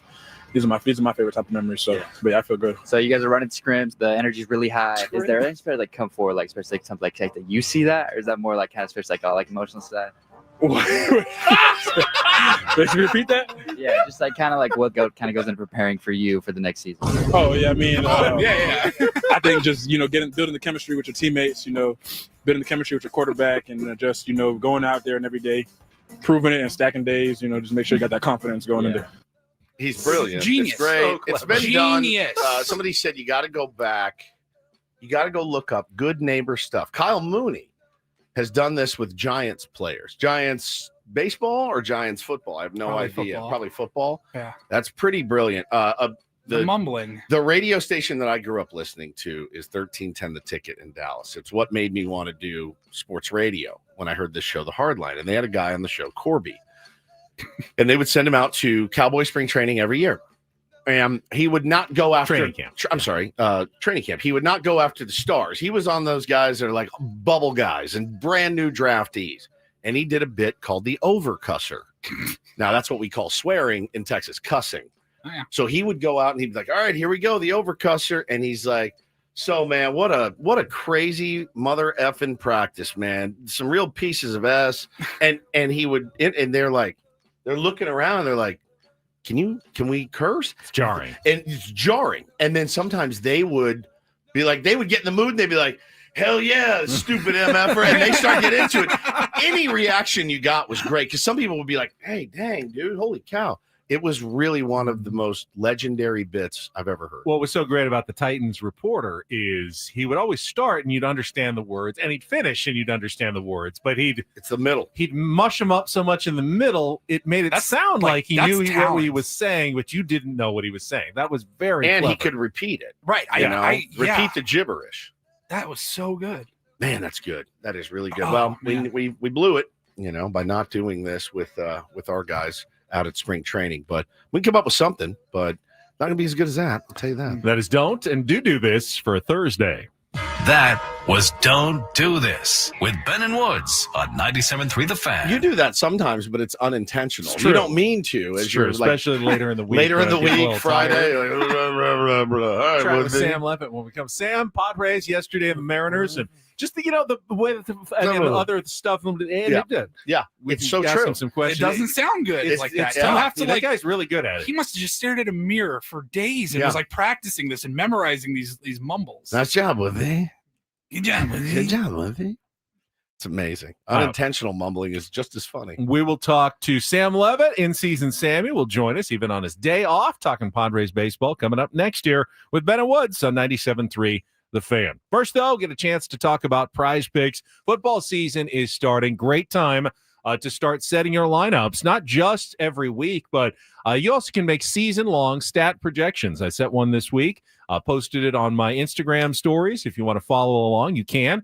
On Prize Picks, you can win real money with your sports knowledge. Just watching games on television, whether it's baseball, football, tennis. If you're watching the tennis tournament as well, they've got picks for everybody. You're just setting between 2 and 6 players in your lineup and picking more or less on stat projections, and then winning real cash. When you download the app, make sure you use the code KWFN to get $50 in lineups when you play your first $5 lineup. That's code KWFN to get $50 in lineups after you play your first $5 lineup. It's really easy to download the app, and then when you win, it's really easy to withdraw your money. You can use Apple Pay, MasterCard, Venmo, however you want. It's very fast, very easy. I've done it several times. And when you play, you don't even have to get every single pick right. If you want to use a flex play, you can set a lineup with 5, and if you win 4, you still win. So you don't have to be perfect with Prize Picks either. Lots of different ways to play, lots of different ways to win with Prize Picks. Run your game. Must be present in certain states. Visit prizepicks.com for more details.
Hey players, things are about to get real here in San Diego.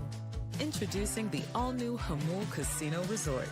With a 200-room hotel tower, exciting new eats and drinks, plenty of new places to play, and a luxe spa and salon. Hello, rooftop pool and deck. It's where players can play their hearts out and enjoy all the perks that come with it. It gets real this summer at the all-new Hamul Casino Resort, the players' place.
I got just got a WhatsApp from our friend over in Melbourne, Australia. Ooh, Tony? Aussie Tony. He's listening and watching live right now. He loved Ben's alphabet bit, and he's coming over to the States. He's flying out, I believe, on Sunday.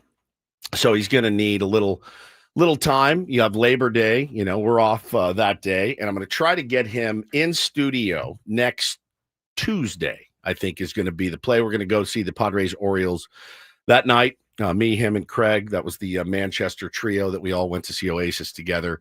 And then he's going to hang out in San Diego for a couple days, head up to LA, and then we'll reconvene at the Oasis show at the Rose Bowl on Saturday. So very excited to see Aussie Tony. You guys are going. I can't wait. You're going to adore him. The audience will adore him. He's fantastic and just a wild man. So I can't tell you right now how my performance is going to be next Wednesday. I'm just going to warn you right now. I don't know what it's going to look like. Fair enough. All right, so you be ready. A long day, but be ready to. You'll have some stories. Something will happen to you that will end up being an amazing story. Yeah, well, you may need to pull the sled. I can also tease slightly that Australia will figure in a little bit later in the show today as well, coming up in our 8 o'clock hour. That's all I'm going to say about that. Okay. This is news to me. No, it's not. You actually sent it to me earlier this week. We will. That's right, you did. We will set that aside for a moment, and we will welcome Sam Levitt to the program right after a check of traffic on 97.3 The Fan.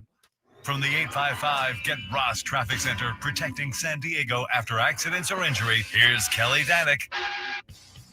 This traffic report is driven by local and veteran-owned Manny Sedano Ford and Lincoln in La Mesa. Well, as you can imagine, we've had numerous crashes on our very wet roadways. Northbound at 5 before Plaza Boulevard, an accident at the Center Divide. Up ahead, National Avenue on-ramp to northbound 5, a collision.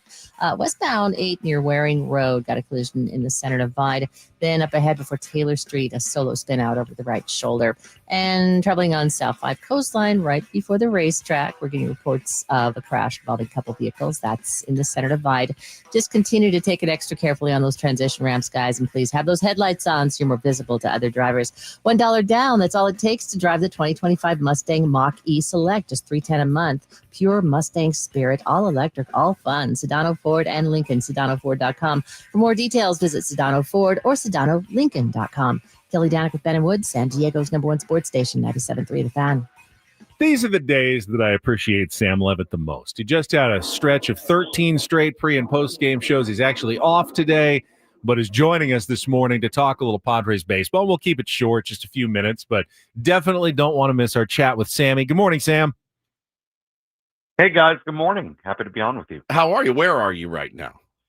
I am in beautiful Ocean Beach, although it is a little bit cloudy and I think even a little bit rainy this morning. I saw some raindrops on my window, but everything's good here in OB. So yes, here at the pre and post game headquarters, if you will, at the on the shores of Ocean Beach. All right, so I've got a question for you, Sam. I actually need your help because we've got a roundtable this morning, and you're not going to be there, but I finally reached the point in the season. I'm struggling a little bit to come up with good topics for the roundtable. I don't want it to simply be another should Luis Ariz be batting second conversation, which was a good one last week, but I don't want to do that again. I'll kill you. I know. Well, that's the thing. So I want to workshop this with you. Do you have anything that you want to hear us talking about on the roundtable today? Maybe something that one of your post-game callers brought up this week. Anything interesting that I may be missing? Because we've covered this team pretty thoroughly for the last 6 months since the start of spring training, and now we're just kind of I just want to see how it plays out at this point. I mean, there's not much more that we can say or do about this team. We just got to see how it all ends, how the story concludes. Yeah, I think what you're describing is the Padres having champagne problems, right? In the sense that they're a good team, they have a real shot to do something special, and now you're trying to, I suppose, optimize them and get them in the best position to go ahead and do that. I'll give you two things that I guess I would put on my list of concerns, and I thought both of them were highlighted during the series with Seattle, and I think both would make good roundtable topics, but I'm sure you may have discussed them before on previous roundtables, but maybe a good day to bring them both up. The two things this series against Seattle, I think, highlighted for me as my, well, I'll give it actually three different sections here. Number one, the Padres continuing to struggle against good teams on the road, which I think, and you guys touched on it earlier, makes it really, really imperative that they find a way to host a wild card series. If they have to play a wild card series, I would love this team to play at home as much as humanly possible, which makes this quote unquote easy schedule down the stretch, and taking advantage of that and getting in as best position as possible, whether it's winning the division or being the top wild card team. I would love to see this team play at home. That's my first bucket of concerns. My second bucket of concern would be, do you know what you're getting from the starting pitching outside Nick Pivetta in the postseason? I mean, Yu Darvish, it's been very, very up and down. Dylan Cease, obviously, it's been very, very up and down.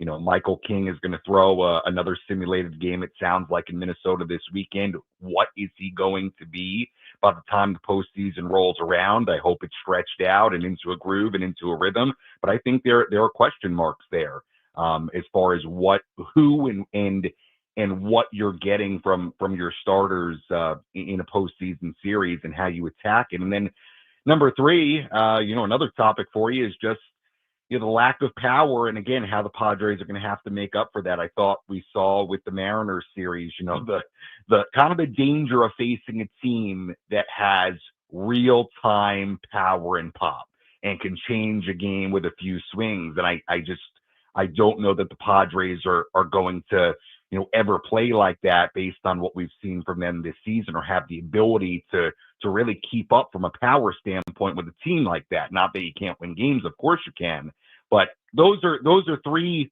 topics for you, Ben, I guess, of things that you can really dive in on and have a legitimate conversation as to how concerned are you in a postseason sense about I suppose those three things. We were going to wait to tell you this, Sammy, but I figure right now is probably the best time. Just wanted you to know, next year you will be hosting the roundtable full time because of that. You have just knocked it out of the park. Everyone, Adam's texting me, Michael's texting me, the audience, they want you. You did it, man. So congratulations. You just knocked it out of the park. Everyone's so proud of you. You've earned this, bro. You've earned this. Yeah, I mean, look, I don't really have a leg to stand on. Would you know how it works? Yeah, I do. It works in that building. I It's know. kind of like, it's kind of a hey, would you be okay? Would it be asking too much? And then all of a sudden you're doing it. So I hate to say it, but if if I was at least a part-time roundtable host, I have a feeling I would be signed up without much of a say in the matter. Yes. You know, you talk about it, Sammy, the Yeah. power, and it is crazy because when you look up and down the Padres lineup, you know, we certainly expected more power, right? It's not like that we do. It's not like we went out and signed and built our roster of, hey, let's go get a bunch of slap singles hitters. We didn't. Yeah. We didn't. Like, they did a good job of building this roster. It is a balanced roster. They have a lot of ability. We just didn't get it. Manny didn't perform power-wise this year. I don't think he's going to get to his 30 home runs. He's at 21. Yeah. You know, Fernando's not going to get close to 30 home runs this year. There's 20 home runs right there that you're missing from those two guys. You know, Gavin Sheets has been great. They have big, strong guys on the team. Big, strong guys on the team. They just didn't do it. I don't want to say they didn't perform this year because Manny, his latest slump notwithstanding, and Fernando, you know, he's had his struggles, but he's red hot.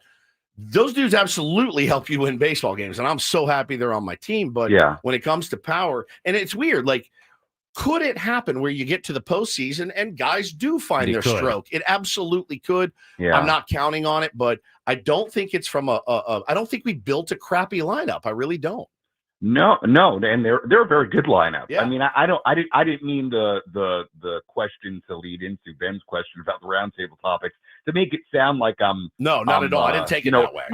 I'm dooming here, and I think they've got no shot. I think there's a really good team that has a chance to go win the World Series. Yeah, no 100%. doubt. I do think it would be nice for them to put themselves in the best position possible heading into the postseason, which is why they've got to take advantage of this schedule. But look, I do think this series against the Mariners, from a power standpoint, did kind of remind you of what the Padres do miss right now, which is, you know, the Fernandos and the Mannies and the Xanders.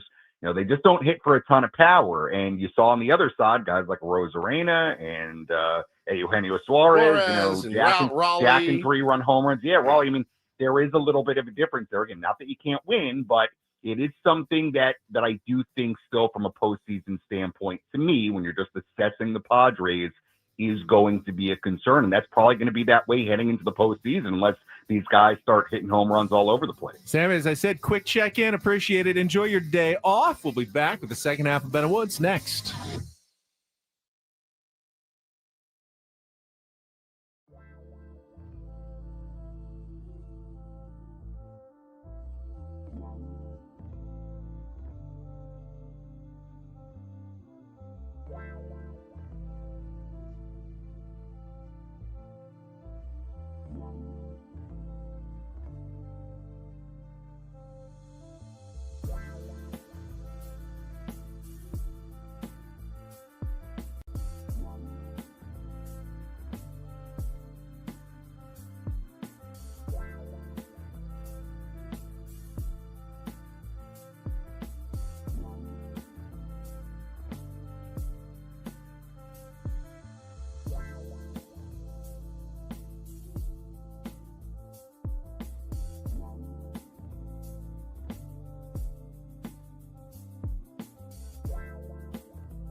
Halfway home on a Thursday. Ben and Woods, 97.3 The Fan. Appreciate you guys being in here all week, man. You guys have been great this week. This week's, the vibes have been a little better than last week, certainly. I mean, you lose to one of the best teams in baseball in the Mariners.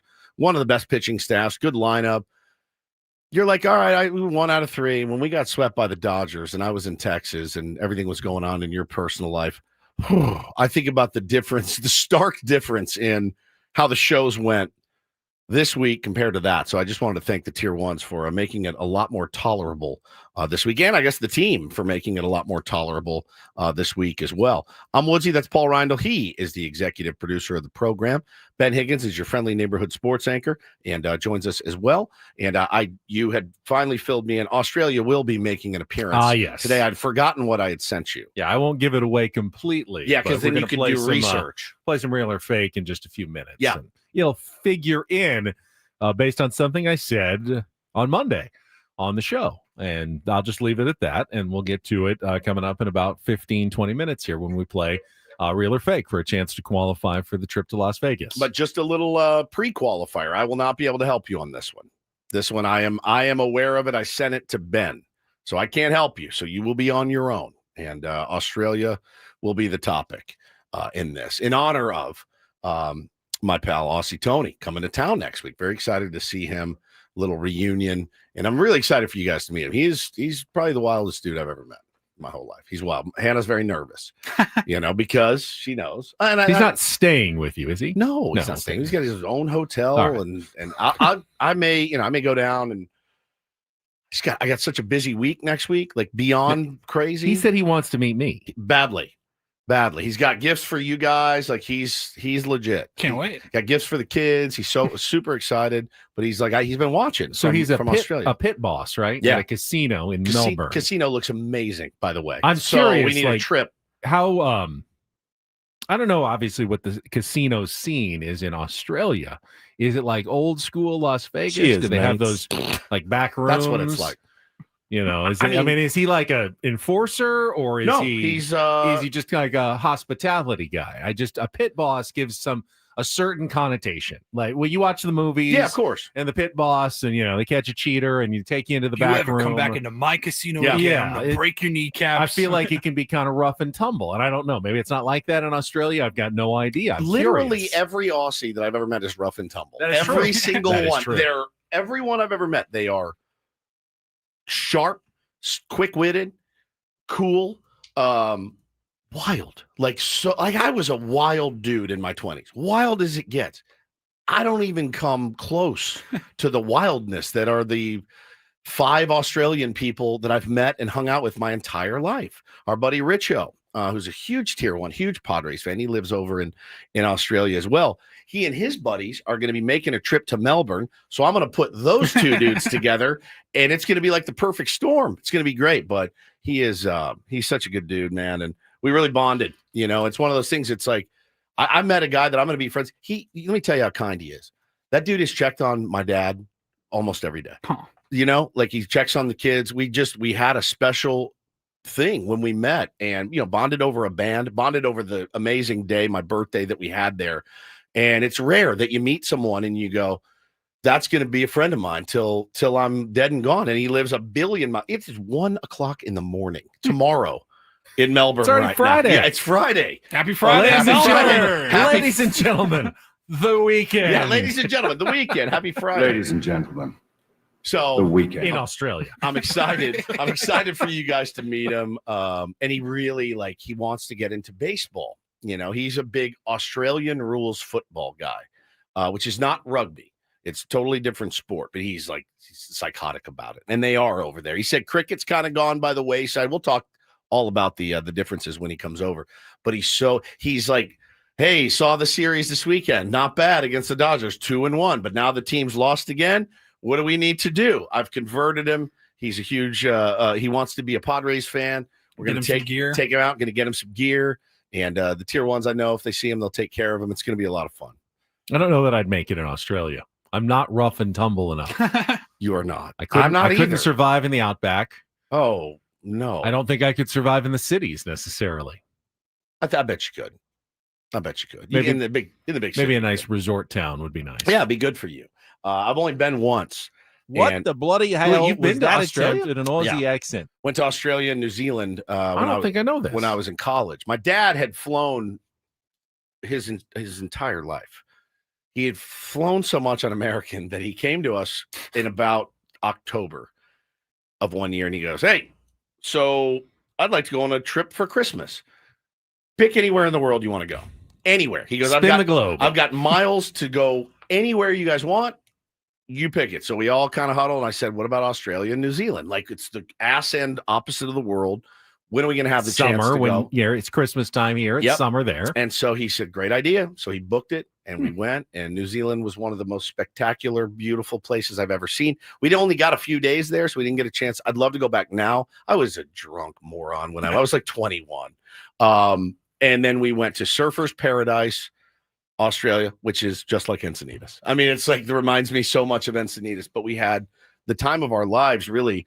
And being able to see that and meet all those people was incredible. I did find Australian girls were not a big fan of your old pal Woodsy. Really? My brother and I went out like every night, and they had little to no interest, which is different because the Australian guys come here and our girls are like, "Ugh," they fawn all over them. So I was expecting, maybe the opposite is true. No, Doesn't work that way. Didn't even get a second glance in Australia. Nothing. I mean, just struck out every single night. Well, they have Australian guys that they can pick from every single day. That's exactly right. And so that's what I remember the most is my brother and I just completely striking out at every turn. D says, "Ben, you'd be okay in Australia. You can hold your own fighting, right?" Yeah, You have piece of hands? cake. Yeah, you'll be good. You'll Never be been in fine. an actual fight You'd in be my great. life. You'd be fine. You'd be fine.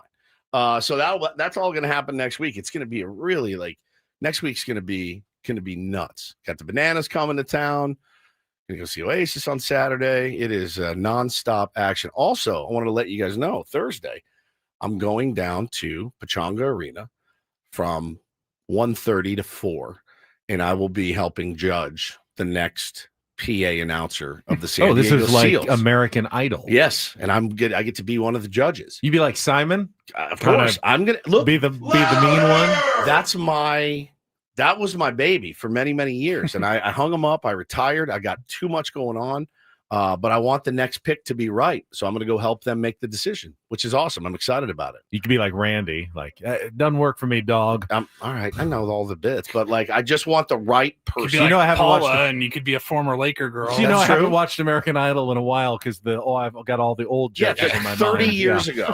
ago. But I'm excited to see who Who's it steps now? up It's and like wins. Katy Perry, Luke Bryan. Like, who are the judges now? I like you. Wait, American Idol. Satan's Blowfish says you're going to end up choosing yourself. You know what? Thanks for coming. I'm back. Sorry, everybody. Sorry to waste your time. I'm going to be back next year. I did It's think Luke about Bryan, Lionel Richie, and Carrie Underwood. That's not bad. Those are the judges. So I did think about it. Like, man, did I make a mistake? And it's time. It's time to turn it over. It shredded me. It really did. My voice, all of it. It was exhausting, but it was so much fun. You can almost guarantee that they will win the championship this year. You put your money Now on that it. you're gone? Now that Yeah. I'm gone, you can. Well, you're a season absolutely- ticket holder, so That's you true. can enjoy it from the stands. But I won't get to enjoy it on the field, which is where I was really looking forward to the confetti and the whole Now, celebration. did they give you just one season tickets or One. lifetime One. season tickets? One season ticket. You know how Because lifetime we know works how here. lifetime works. Just one.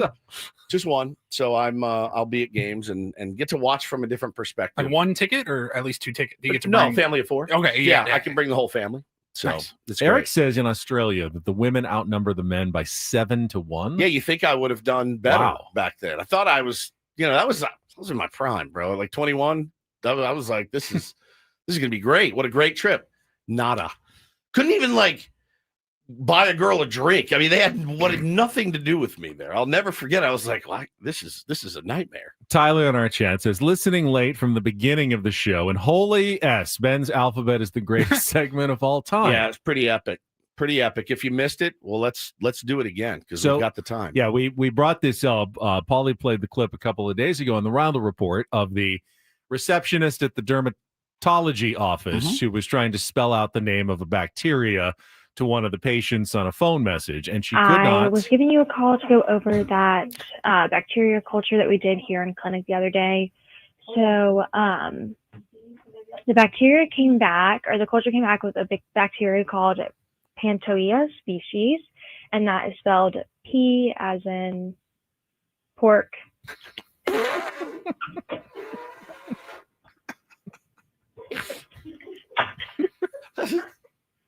Sorry. A as in apple, N as in new. She goes on, and you can just hear the rest of the office is just laughing. The pause is what gets me. The P as in, oh crap, what starts with P? Pork. Yeah. P as in pork. So I heard that, and I said to Polly, well, I know I've got a Petco pork drop. Do you have enough drops to put together an entire you said alphabet? Do you have a drop of each letter? I said, Benjamin. Come on, who are you talking to? Betty. I could probably do 8 alphabets, but we did settle on 1. And so if you have any trouble, for now. So if you have any trouble with your letters, just always use this from Ben Higgins as your reference. This is Ben's alphabet again. A as in all girls all the time. B as in butt cheeks. C as in champagne Hennessy. D as in dang it. E as in everybody loves a wiener. Whoa. F as in female autoerotica. G as in ganja, aka cannabis. H as in hawk tua. I as in I'm so hot for her. I'm so hot for her. J as in jizzle. Jesus. Jizzle James. K as in King Gizzard. L as in loose cannabis. Yep. M as in N as in nudie magazines. O as in oh my god. That's about golf. P as in Petco pork. Q as in what is a quahog? R as in ram it down. S as in stink fist. T as in Tommy Lasorda was a great manager. Him and Steve Garvey were good friends. U as in Uranus. V as in Vogelsnatch. W as in weed gummies. X like the drug. Y as in yes. Z as in zoot suit. Now I know my ABCs. Next time, won't you sing with me? I love it. Why do I sound confused in most of those drops? I don't know, but I need to now hear you call someone, then use your alphabet. Can you spell that for me, please? Yes. Hi, my name's Ben. That's B as in butt cheeks. E as in everybody loves a wiener. Yep. And N as in nudie magazines. Yeah. They're like, okay. Let me spell that for you. Let me spell that for you. Prank call. It has to happen. Here's the thing, though. You have to do it. I can't do it as you. Paulie can't do it as you. You have to actually make the prank call, which, by the way, would be your first one and only prank call in almost 50 years. You've never done a prank call. Never. They feel inappropriate to me. They are inappropriate, which is the whole point of them. I have to have it, though. I can't tell you how much I have to have it, but I do. I'll do something for you. Quid pro quo. You do a prank call where you spell as things. In quid pro quo. As in quahog. What is a quahog? Oh, man, I love it. All right, go to break. All right, we will take a quick timeout. When we come back, we need a contestant on the line for a little real or fake chance to qualify for our grand prize getaway to Las Vegas. And you don't even need to take on Woods today. No musical trivia knowledge required. Just call in now at 833-288-0973, 833-288-0973, and have chance to win when we come back with Ben and Woods on a Throwback Thursday on San Diego's #1 sports station, 97.3 The Fan. Well, E is for Eco Water. Simply the best. Eco Water. You ever think about what's flowing through your pipes at your home? Hard water that you most definitely have is not just tough on your skin, your hair. It's silently wrecking your plumbing, appliances, water heater. If you ignore it, you could have to be forced to do a whole home repipe. Like you have no option after that. That could run you up to about $24,000. Nope. That's why we trust Eco Water SoCal. And that's, obviously a benefit of getting the Eco Water system in your home, but it's just better water. It's better water out of every single tap in my home. I fill up my kids' water bottles from the sink in their bathroom, man. I couldn't have done that a few years ago before we got the Eco Water system. So you should check it out today. You won't be disappointed. Our skin feels better. Our hair is better. The coffee tastes next level. You just feel safer. You're the best, highest quality water that you can get in your home. Call them, get a free in-home water test today. They'll come out for you, show you what you're drinking currently, what you're bathing in. It's going to surprise you. I'll tell you right now. Try the Soft Life and alkaline water. Now just $9.95 a month. Their phone number is 760-350-3338, or go to ecowatersocal.com. Let them know Woodsy sent you. Not everything in life should be hard, especially your water. Keep it in soft since 1925. Eco Water, your water should be perfect.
Hey players, things are about to get real here in San Diego.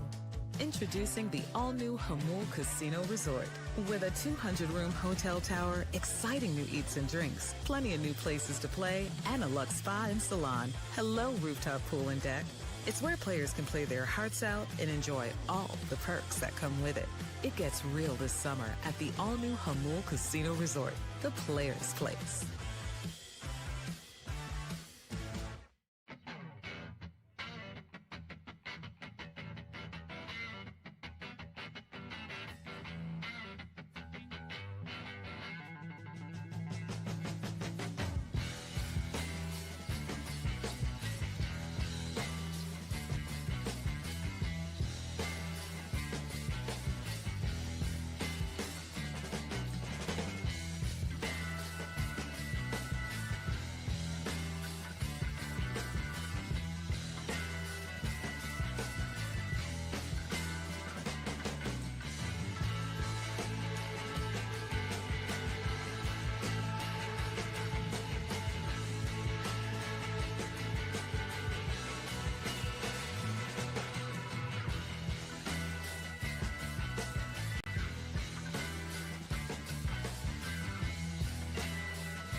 Your old pal Woods over there takes pride in being a different sort of sports talk radio host. Yes, and I truly believe that it's one of the things that has helped us stand out from the pack here on the Ben and Woods program the last 8 years now.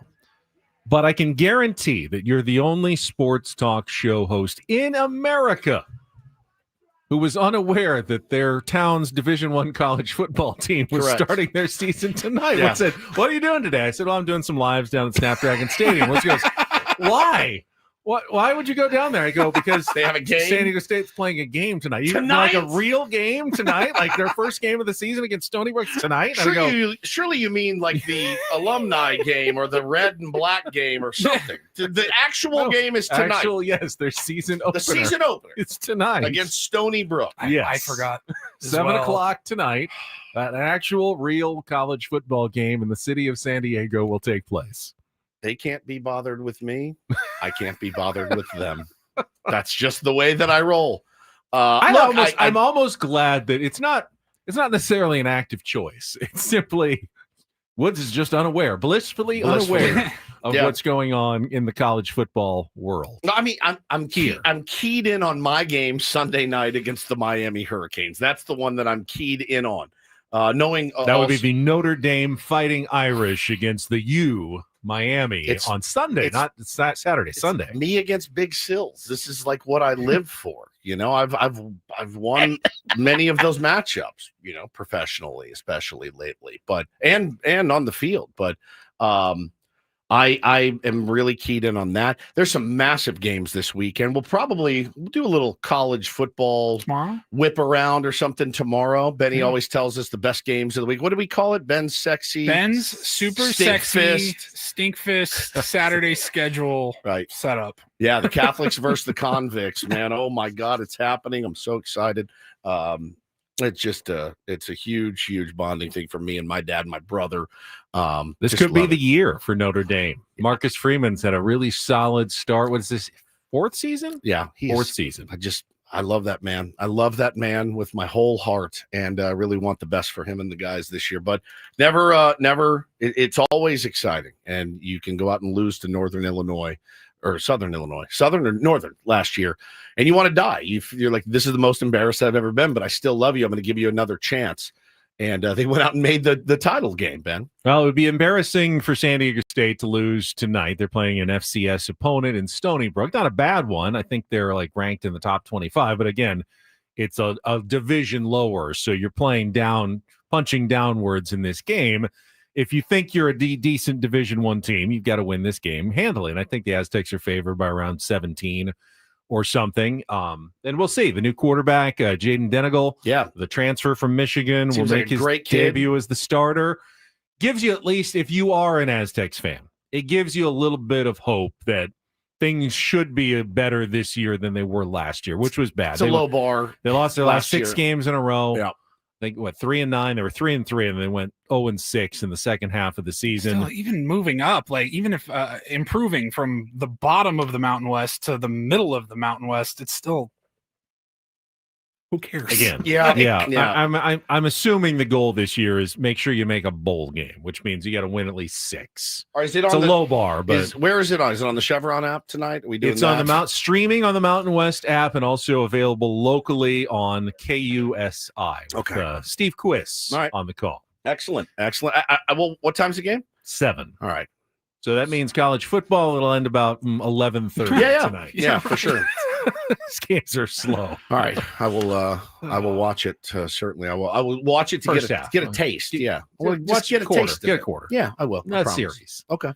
All right, Woodsy will break it all down for you guys tomorrow I got it. We've got a contestant on the line. Let's get to today's Throwback Thursday game of real or fake. Some are here for the compelling sports talk with Ben and Woods. Yeah, you can go plow through another donut. It's time for Real or Fake on 97.3 The Fan. Tell the people what they'll win today. The people is Rob. Say hello to our contestant today. Rob, you there? Hello? Hello, Rob. Hello, good morning. Good morning.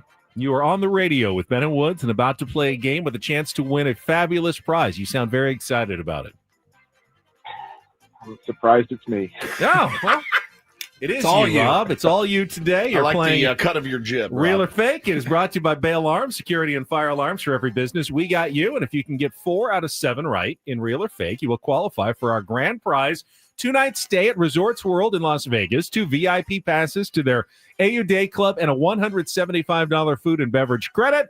Check out the summer rates right now at rwlasvegas.com. Very easy game, 50-50 on every choice. You simply need to separate the real from the fake, Rob. And today's category was inspired by the nightmare I had on Sunday night. I talked about it on Monday morning.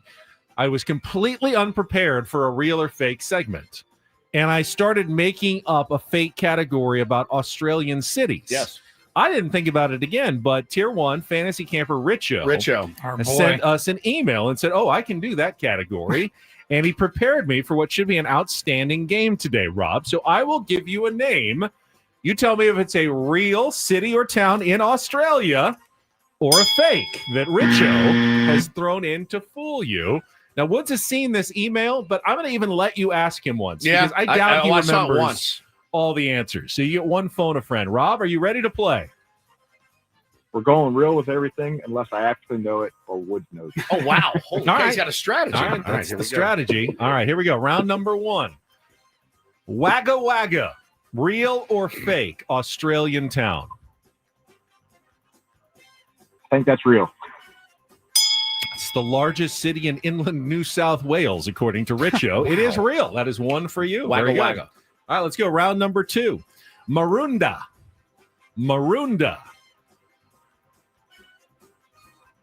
Woods? I think it's fake. Sounds made up.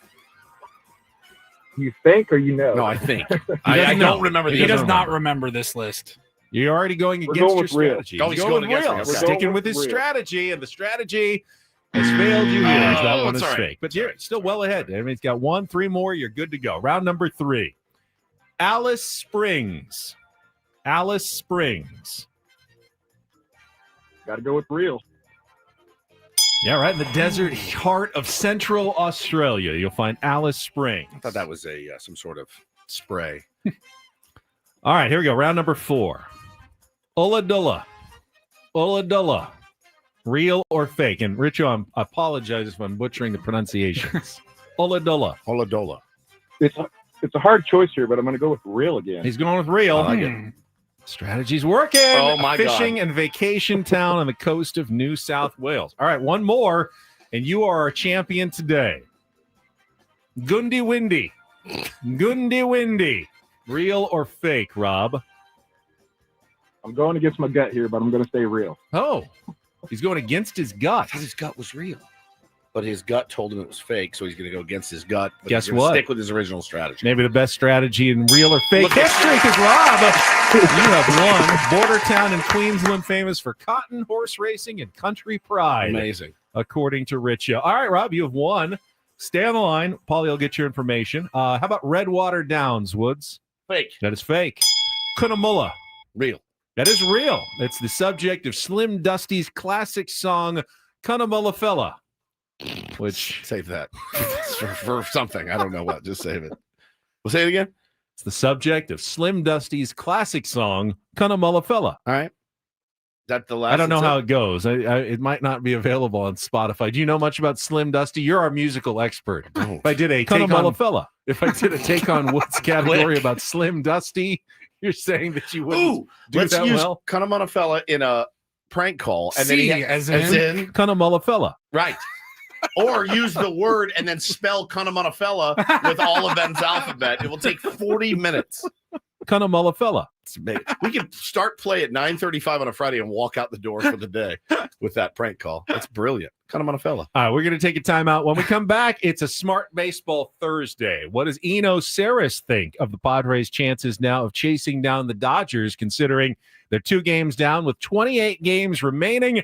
We'll talk with Eno from The Athletic coming up next here on San Diego's #1 sports station, 97.3 The Fan. First up, though, tell you about SDFatLoss.com.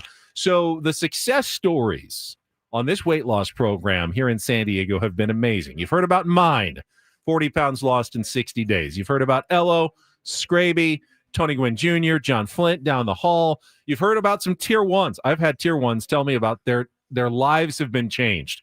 40 pounds, 50 pounds, even 90 pounds. Manny, one of our listeners, lost 93 pounds, 50 in the first 60 days, then dropped an additional 43 after that. You can do it. Just eating real foods from the grocery store based on the program at sdfatloss.com. They'll tell you how to eat, when to eat, and if you stick with the program, their coach, your counselor will keep you going, losing up to a pound of fat per day and 10 to 20% of your body weight in just 60 days with no exercise, no injections, nothing weird, no hormones, and no surgery, just real sustainable weight loss. For me, that means I've been able to keep the weight off. First time ever I've had a program where I've kept the weight off now 2 years running. I feel great. I look better. My clothes fit. Just all the things you get from weight loss. Less back pain, less knee pain. It's awesome. All you have to do is sign up for a free consultation by going to sdfatloss.com. No obligation at all. Find out about the program, and then when you sign up, get $200 off here in the month of August during their summer special. Just do it today. You'll thank me later, as so many tier ones have thanked me already. Do it today. sdfatloss.com. That's sdfatloss.com. Results may vary.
Hey players, things are about to get real here in San Diego.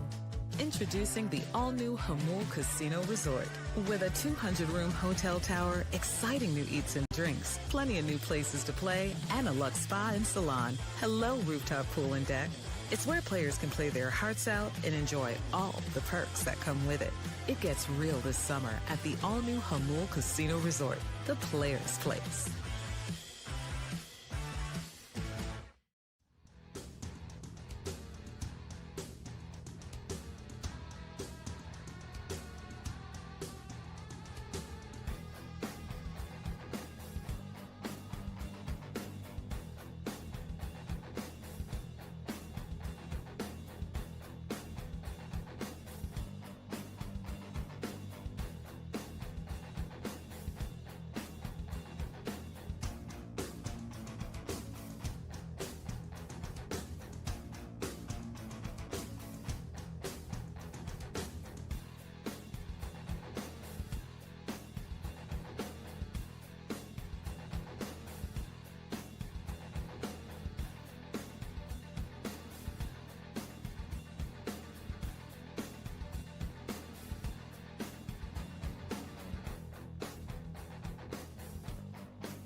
Now, to be fair, if you looked at the remainder of the Padres' schedule and said they're going to lose one series the rest of the way, probably would have picked the one in Seattle, knowing that's a good team. It's a team that has had the Padres' number.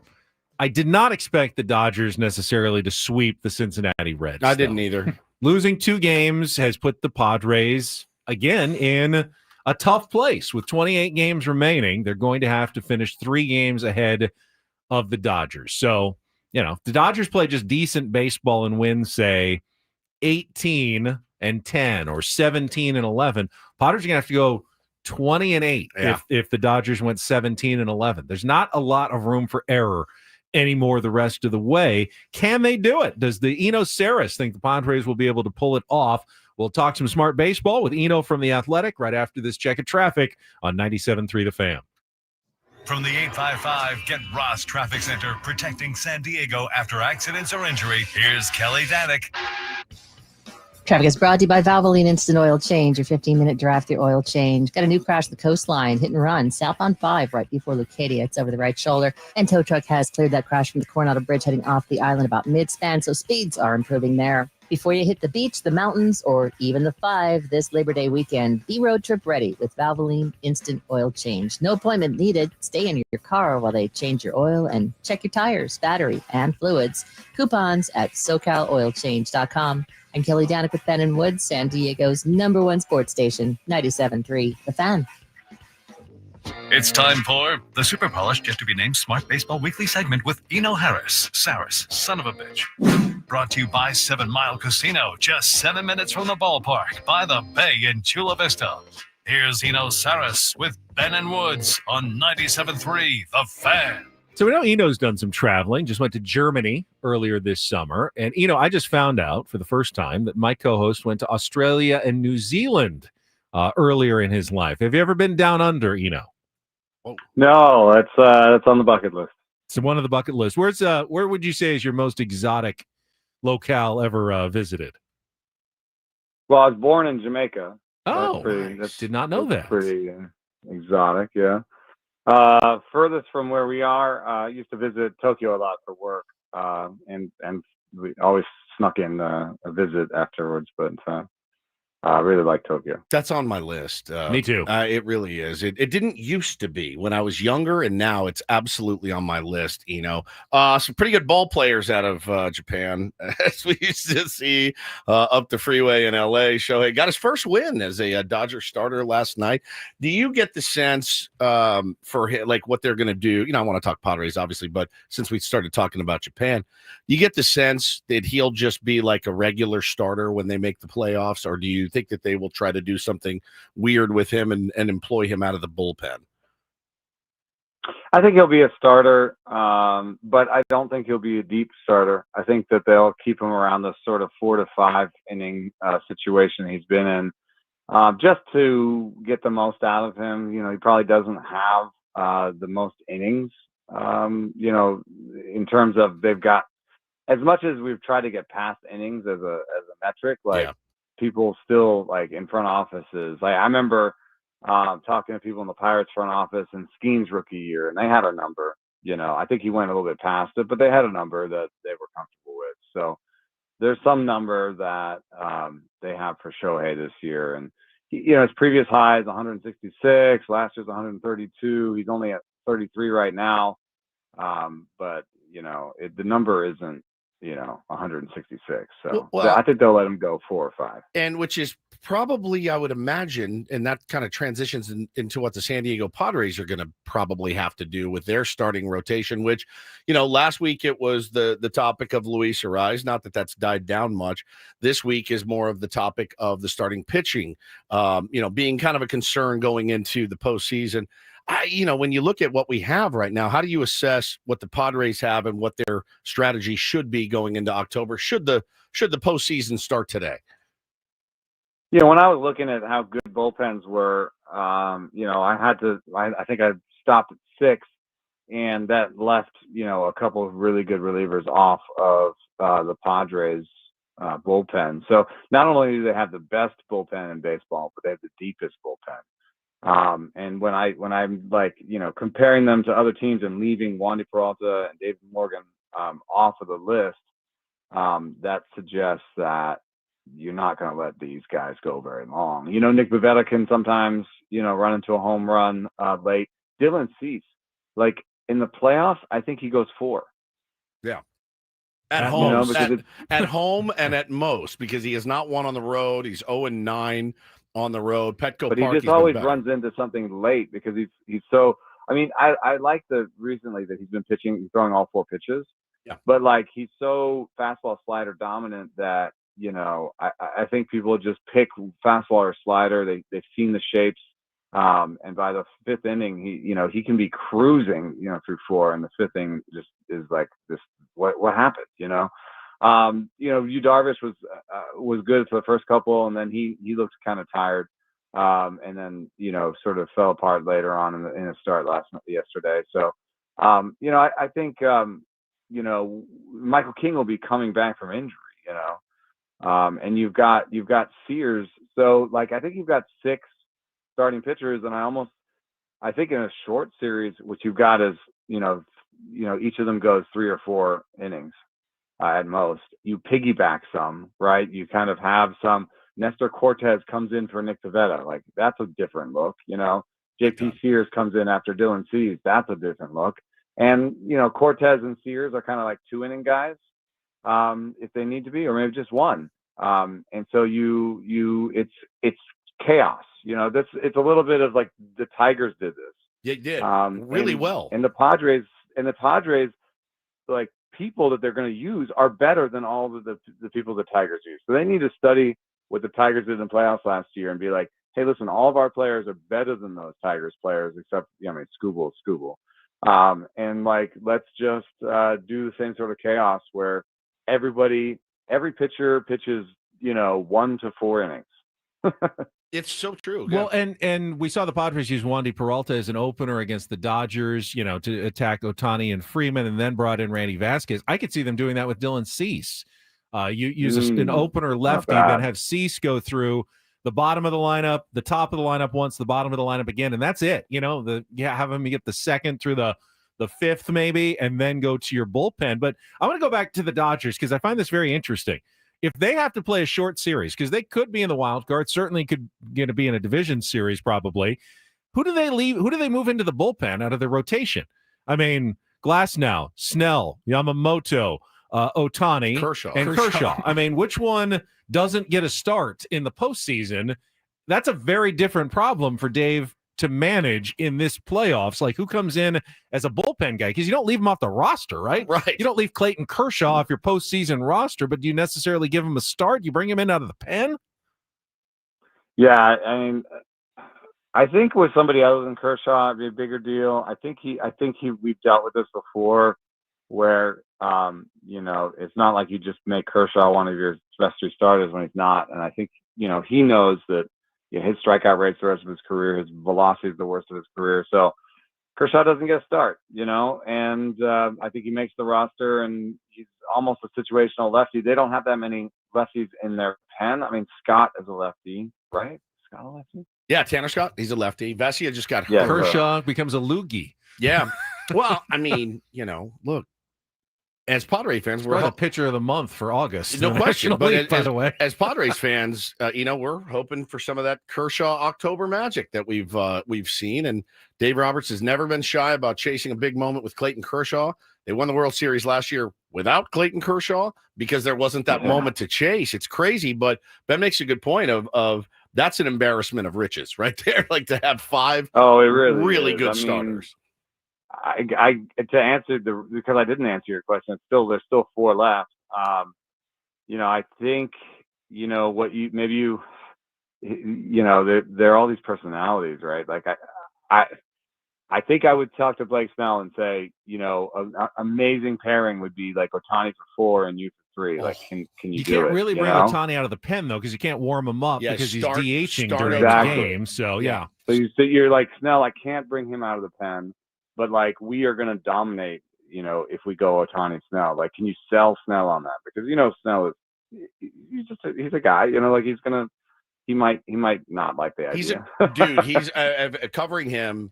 That guy is one of the most creatures of habit guys that there is. And I would imagine Tyler Glasnow is the same. Yamamoto is probably my game 1 starter. If right, I'm them. So you can't really, you're not going to pull anything to them. But you can't take Ohtani out of the pen. So I think that you kind of go. Maybe you have a meeting with Snell and Glasnow, and you say, "Hey, listen, like one of you guys, like we can't. Yamamoto's game 1. Ohtani has to start. So like, how are we going to split up 3 and 4? And can you help us? Interesting. Give us one. We'll take one of those, and then we'll use one of them. It's like soccer. We just get them on loan. So a 2-game deficit with 28 to play, but you don't have the tiebreaker. How serious is this now? Can the Padres, with the easiest schedule remaining, but the Dodgers don't have that tough of a schedule either, is it still in your mind feasible here for the Padres to win the division? Yeah, I mean, chalk is not. Chalk is the Padres win around 91, and the Padres get around. The Dodgers get 94, and the Padres get 91. So they come up short in the division. But like you mentioned, the Padres have the easiest schedule in baseball by Fangraphs the rest of the way. A .465 win percentage. The Dodgers, it's not super hard themselves, but a .493. I think what you're doing is you're rooting for the Giants a little bit. The Giants last night had one of those crazy wins that, around here they're like, is this like, the even year devil magic? Like, because, Matt Chapman's standing on first base and a throw from the outfield comes in and donks him on the back of the helmet. Yep. And like another run scores, and the way that he even got on first base was like this total duck snort.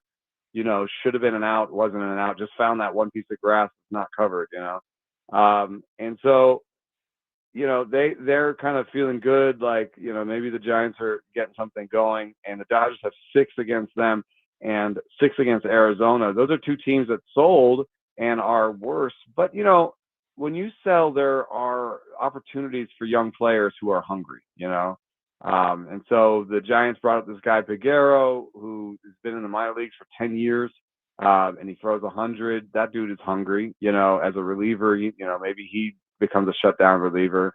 They're all auditioning guys. Blaze Alexander at third in Arizona. Like, there's all these young guys that are trying to make it, so they're not going to just lie down. And then in between those, they have Seattle and Philadelphia. So, Baltimore's trying to like turn things around. So, the Dodgers don't have an easy schedule, and there's reasons to believe that like they could play 500 down the stretch. And what did you do the math? It was if they play 500. If they down play the stretch? 500, then the Padres would need to win 18. So 18-10 against that schedule is very doable.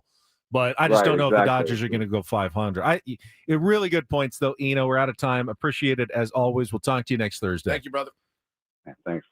I think Eno nails it, though. The division will be decided by the Giants and the Diamondbacks and how much they care in these games against the Dodgers. Do they hate the Dodgers enough to rise up and beat them 4 or 5 times in these remaining 9 games they have against the Dodgers? Because that could end up being what the Padres need to make up the ground.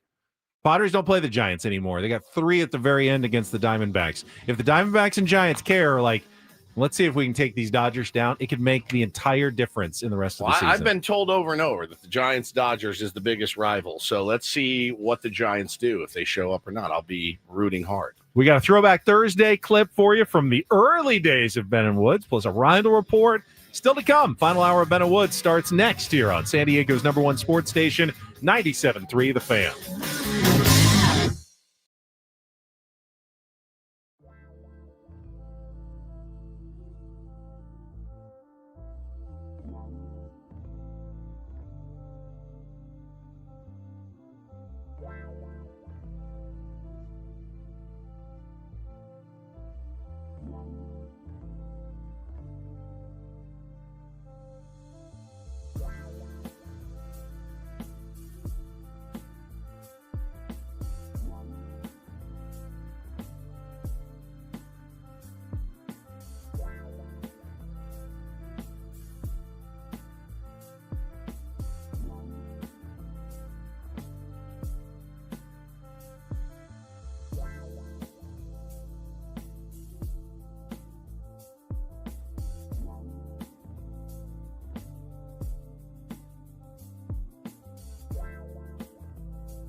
All right, thanks again to Eno Sarris from The Athletic, his weekly Smart Baseball segment. Didn't get to one topic that he wrote about this week. He had the top 10 nastiest AAA starting pitchers, guys who could be called up by their teams.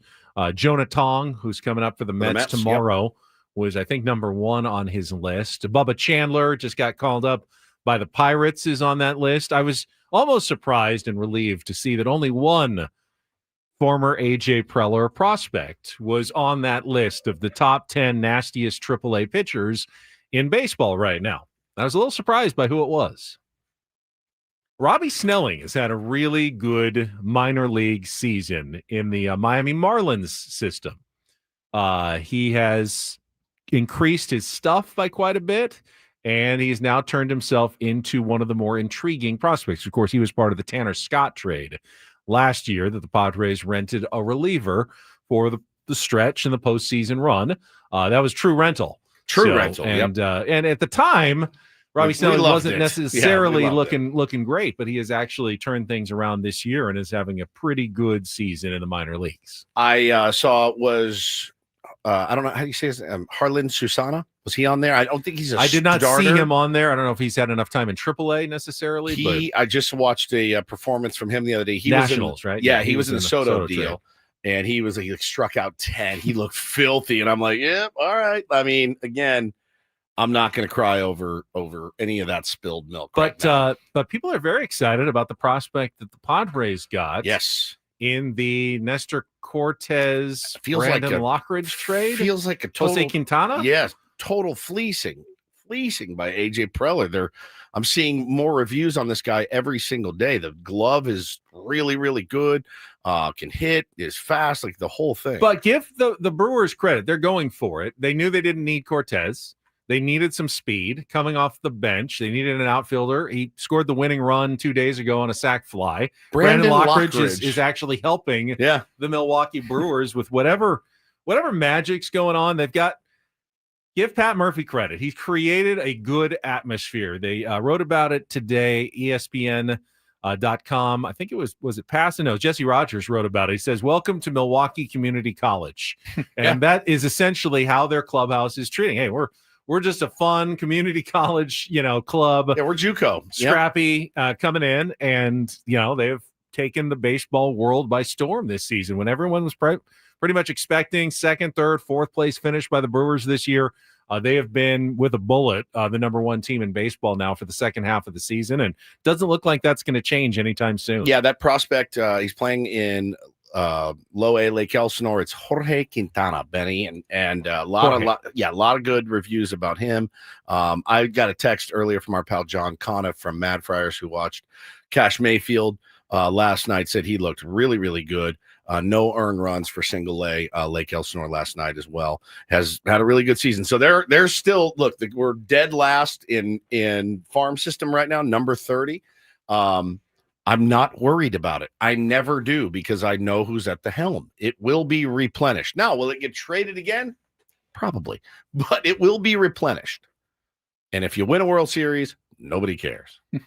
But it does add to the pressure here of coming through down the stretch with everything that you've poured now into this season as well.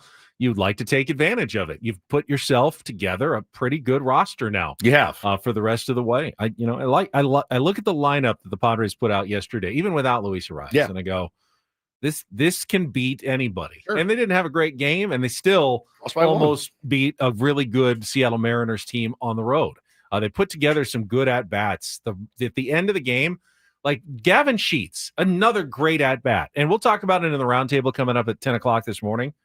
When Jackson Merrill comes off the injured list, maybe this weekend, Saturday, I think he's eligible. He's doing some baseball activities. What does Mike Schilt do with his lineup? Who sits? Because I don't think you can sit Gavin Sheets right now. Are you looking at me like you're a sweet kid? I am. You're a sweet kid. Gavin Sheets goes right back to the bench? That's my guess. That's my guess. Unless somebody's hurt or banged up or whatever. The point of the exercise is no one's hurt anymore. And everyone's healthy and ready to go. Can you really just sit Gavin Sheets again? He's putting together some of your best at-bats right now. How do you take him out? how do you take him out? But how do you leave It's not like the rest of the team Merrill out? slugging the crap out of the ball and Right. can afford. Like, no, he should be. Said it a couple times now this week. He should be in that same group right now of with Manning, the everydays. Xander. Yep, You're he's in getting. It doesn't. We don't care about lefty righty. Like Yeah. you are gonna get you 4 at bats. You have to have him in the lineup.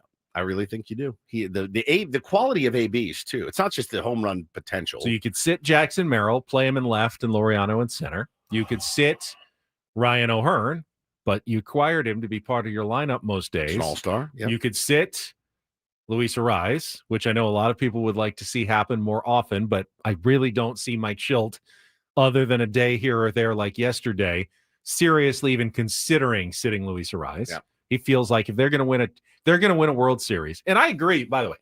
I agree with this take.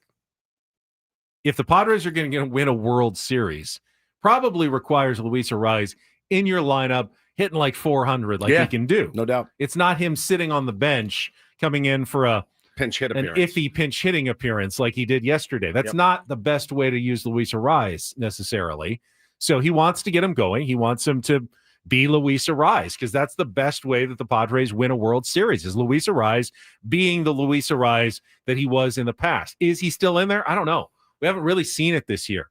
It's been all season. I mean, and look, he's just not the same guy this year. The best lineup that you could put out there would probably have O'Hearn, and this is offense and defense, would have O'Hearn at first, Crony at second, Xander at short, Manny at third, Fermin behind the dish, Laureano in left, Merrill left, in center. Merrill in center, and Tatis in right, and that is the odd man out is Gavin Sheets, unfortunately. But I don't know how Or you Luis do it. Arraez. Or Luis Arraez. No, I didn't even put Arraez. And your DH is Well, Gavin your Sheets. DH Sorry. is one of the two. Yeah, your Or DH Sheets is or Arraez. Gavin Sheets. Gavin Sheets. And I'll acknowledge what Mike Schilt said. Luis Arraez has played good defense, especially the second half of the season. Is it better than Ryan O'Hearn? Metrically, no. Ryan O'Hearn's a very good defender at first base. But what about the internal metrics that we don't I don't know. privy I don't to? know. I know that the internal and external metrics say that Ryan O'Hearn is taller than Luis Arraez. That is true. Which is usually helpful for a better target. If the Padres' internal metrics say that Luis Arraez is taller than Ryan O'Hearn, yeah, I think they've got something wrong with their internal metrics. It's like You might think I'm nuts. It's like the college kid that they're like the basketball player, and they're like, he's checking in at 6'1". You're like, that dude's 5'8". I don't know what you're talking about.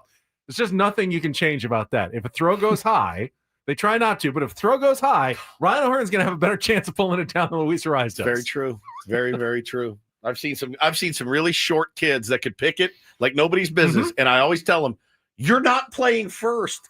I need you here, but buddy, you're 3 feet tall. Your buddies are 4.5 feet right now. Like you're 3 feet tall. There's nothing we can do about it.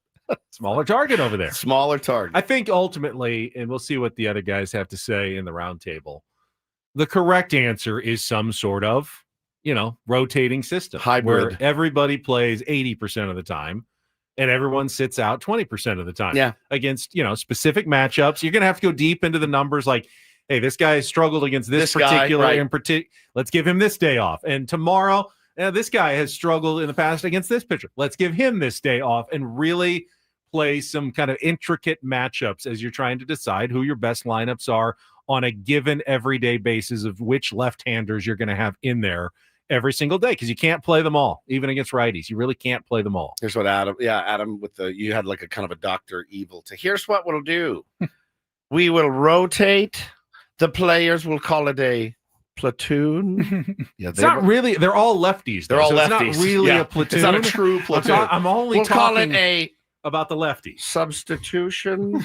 We'll call it a rest day. Yeah, at this point, again, we always say it, a good problem to have, certainly, but it's an issue because you throw out a lineup without Gavin Sheets in it, who's swinging it well, putting together great ABs, and you lose, and everyone goes. But when you get to the postseason, rarely do managers they go with set 10 guys or 9 guys, in your lineup. You don't then decide, really all right, mix 5-game and match. series, you've got each one day off to stay nice and fresh. Everyone's going, you can't take me out in the playoffs. You're going to have to make a decision at some point as to what your 9-man lineup is, because I don't think Mike Schilt changes it. I think the lineup you see, and maybe a little lefty righty, a little bit, but the lineup against a righty is probably going to be the same in the playoffs every single day. We'll call it load management. Somebody had asked me earlier, they said, why did he stack the lineup with righties against Brian Wu yesterday, giving Luis Ariz a day off, Laureano into the 2 as a righty? Just Iglesias in there. And Iglesias. So I looked at the splits against Brian Wu, and I went, all right, makes sense to me because left-handed hitters, Ben, hit 208 off of Brian Wu. Right-handed hitters hit 206. He gave up. He gave up 2,000th of a percentage point in platoon matchups there. I thought we were trying to win on the margins here. You know, what happened to not giving it away? This is all tongue-in-cheek, everyone, just so you know. But, yeah, very interesting conversations to be had. And there's something in the roundtable I want you to bring up that Eno said. We ran out of time. He wants chaos. And in order to have chaos, you have to have a manager who is comfortable with chaos. Is Mike Shildt a manager who's comfortable with chaos? AJ Hinch, Kevin Cash, the more chaotic, the better. And honestly, Dave Roberts, to an extent, Ben, I think is more comfortable with chaos than Mike Shildt, you know? And so that would be, we are now going to be asking our manager to step outside of his comfort zone. Is that the best way to go and win a World Series? It might be, because what did Major say? When you stop ripening, you die. Like you start rotting. You start rotting, and you don't grow. Now may be the time to start exploring. Like, let's get chaotic. Let's get weird. Let the chips fall where they may. If you're going to experiment, I'd rather do it now. I would too. I would too. But the chaos theory that you're going to ask, by self-admit it, an old school manager to go be like, hey, I need you to go conduct this chaotic symphony, even though you've never really done it. Are you comfortable with that? That would be like saying to Xander, hey, I need you in left field tonight. I know it's weird. I know it's chaotic. I have my reasons. Can you go play left at the big league level? And he's like, I'm your shortstop. So are you going to ask Mike Shildt to compose something? The Dodgers he's not have done this for years. Correct. But they have experience doing it. It's almost, they get away with it. Moving Mookie around as they have done has not been good for Mookie Betts. Well, he's playing great now. Right now, but and he's an elite shortstop now. He's had a bad season, though. No, he has not. He's better. Go look at his numbers now. He's having a good second half. He's way better. He was terrible in the first half. His defense, and a lot of people think it was because of the position change. Well, he also had like diarrhea and lost 20 pounds the day before the season started. But this is such a good point by Legend Gurley in the chat. If Shildt asks his team to be elite adjusters, he should also be an elite adjuster. Ooh, I like that. I don't know Legend Girl. It's the first time I've ever seen her in the chat. That's a really salient and brilliant point. But yeah, man, to ask somebody to now be a tactician in a different way, is that the smartest thing to do? We'll see. We'll see. But I'm all about it, man. I think it's probably the best chance that you have of winning. You brought up Kevin Cash, manager of the Tampa Bay Rays. Yes. And I'd been thinking about him this week because he took a ton of grief for years for pulling Blake Snell out of that World Series game. I absolutely skewered him the next day. I skewered him. Yeah. We all did. He lost his sense of Snell. Yeah. Yes. Remember that? He lost his sense of Snell. It broke me on that one. That's where that came from. That was really good. But in hindsight, now, of course, they lost that game. Right. Would love to do it differently, whatever.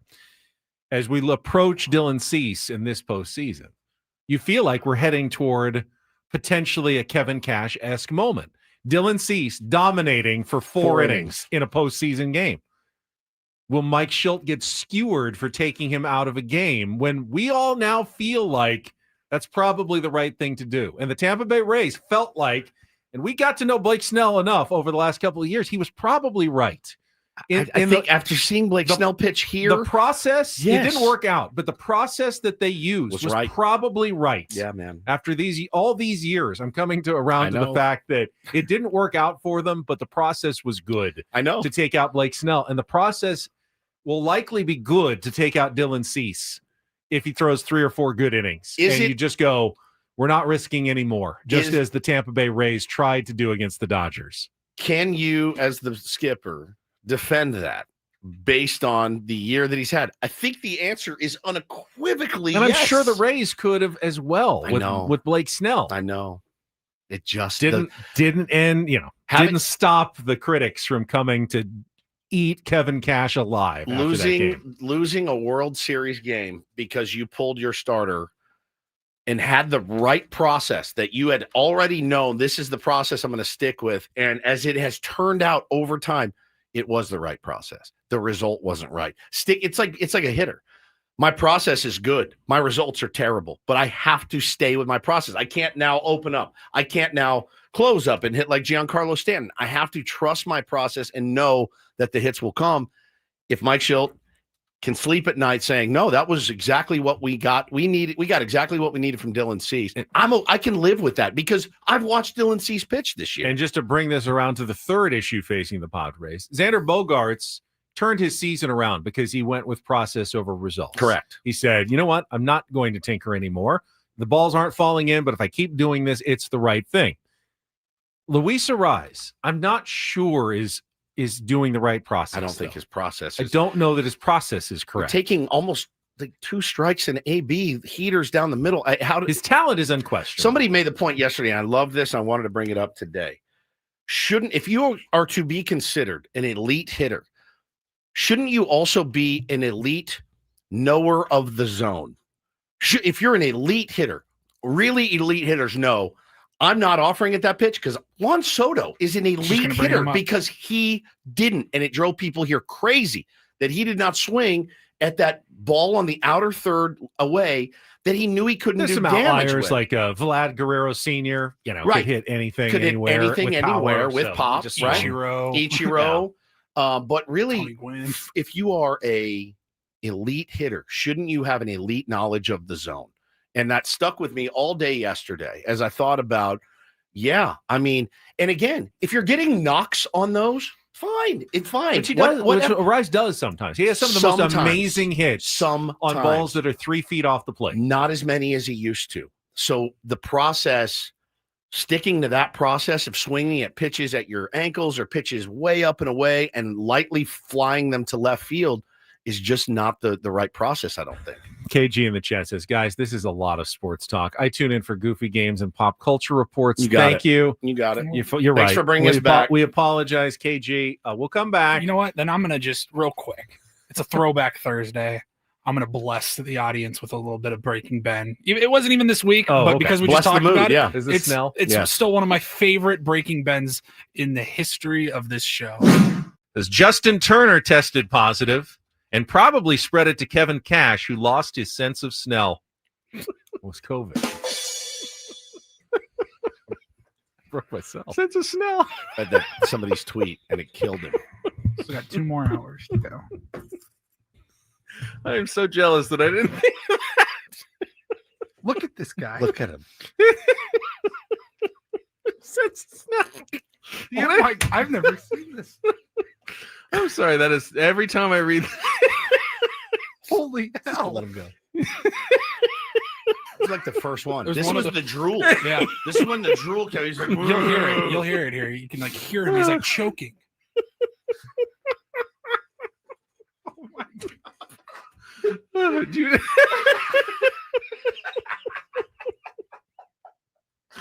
You don't think it's as funny as I do?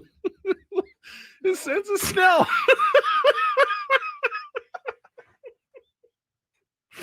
This is the greatest radio we've ever done. Really that was. break right there, I think, will live in infamy. And it has. Oh, man.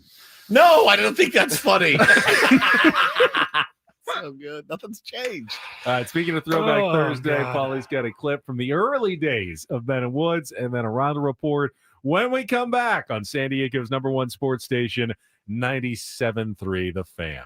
But first, Trust and Will. Trust and Will. Woodsy and I love to tell you about Trust and Will. It's such great peace of mind knowing we've taken care of our estate planning documents when we hadn't. For first 49 years of our lives, we had just gone merrily along that if something had happened to us, good luck. Yeah, good luck, fam. We have done nothing to prepare you for what happens next. But you can, without the hassle of going to a lawyer's office, without much expense at all, and without much time at all, you can prepare legal, binding estate documents, a will or a trust to take care of your family after you're gone. And they make it so easy to do so. Look, everything's online these days, so they're no different, and totally legit, above board. It's phenomenal. Get a trust, as Dominic says, every day. Keep your fam out of probate court. Very expensive, very, very difficult to navigate. But go to trustandwill.com, fill it all out. They'll guide you along, hold your hand through the process, and then when you check out, use the code FAN, F-A-N, and you'll get 20% off. You can get detailed if you want. You can keep it real simple, but it's easy. It's no harder than an online survey, That's essentially. Right. You're just answering some questions, then they put it all together for you, mail it out to you, and then you put it in your safe or a filing cabinet somewhere and forget about it until you hopefully don't need it for a long time, but you have it, and you have that peace of mind by going to trustandwill.com, using code FAN at checkout to get 20% off at trustandwill.com.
Hey players, things are about to get real here in San Diego.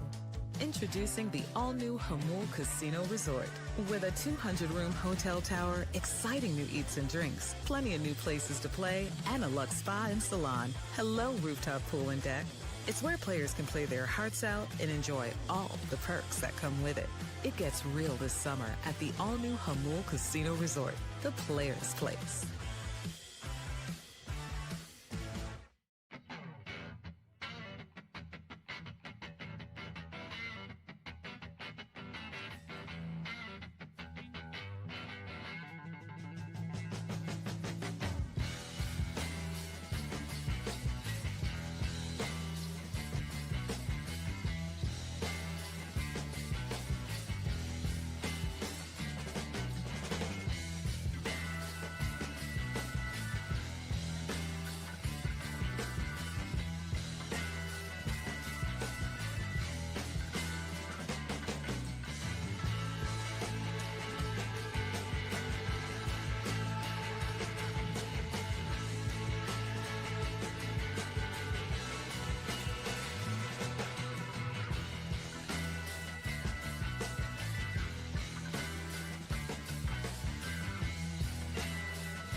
We got a round table coming up at 10 o'clock, a fifth bonus hour of Ben Woods and Paul. We'll head over to the sound space, be joined by Chris Ello, Matt Scraby, and Braden Suprenant, and we'll talk some more Padres baseball from 10 to 11, commercial-free, presented by San Diego Roundtable Pizza. It really is pizza royalty. This hour on 97.3 The Fan is brought to you by Nativa Interiors. This Labor Day weekend, 2 iconic design companies are joining forces for a warehouse sale. Join Nativa Interiors and Hold It Contemporary Home in Miramar for huge discounts on living, dining, bedroom, and outdoor furnishings. Call or text for more details at 619-215-6893. Did you see this? Orthodox Evans in the chat said he's listening to the show while he's hanging drywall in a 2-bedroom apartment.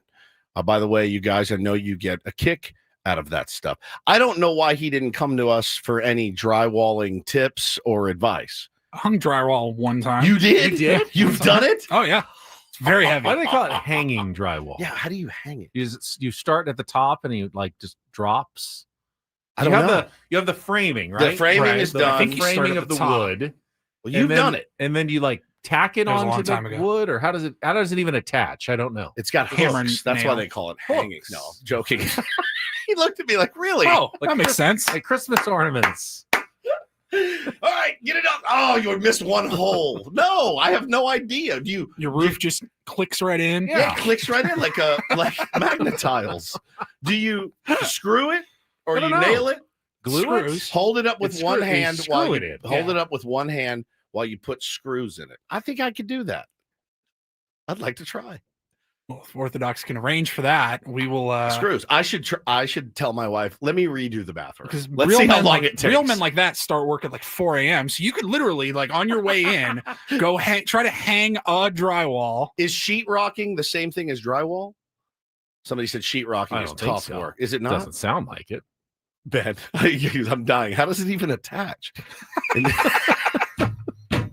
3 guys that have nary done a hard day's labor. I've done a little bit, and it was for like 2 weeks. I've done none at all. Literally, and I mowed the grass and stuff. Sheetrock. How do you know where the studs are? I've never, other than having a stud, because like a handyman will come over, he can just like knock on. And have you never done that? Figures it out. I know how hear to the echo, and I know how to find a stud, but I can't knock on it and do it. You can do it. You can find it with the stud finder. No, without a stud finder. Yeah, of course. Paulie, you can listen and do it. Paulie's the guy that opens the safe by listening to the clicks. Click, click, click, click, yeah. No, I remember like being able to kind of identify. You're like, all right, I think it's like right here. And then, like in college, one of my buddies had a stud finder, and we were like, all right, it's like a fun game. Let's see who's closest. Yeah, in Woods. Yeah, to see who can get closest. You come home after pint night or something, and now, do you want?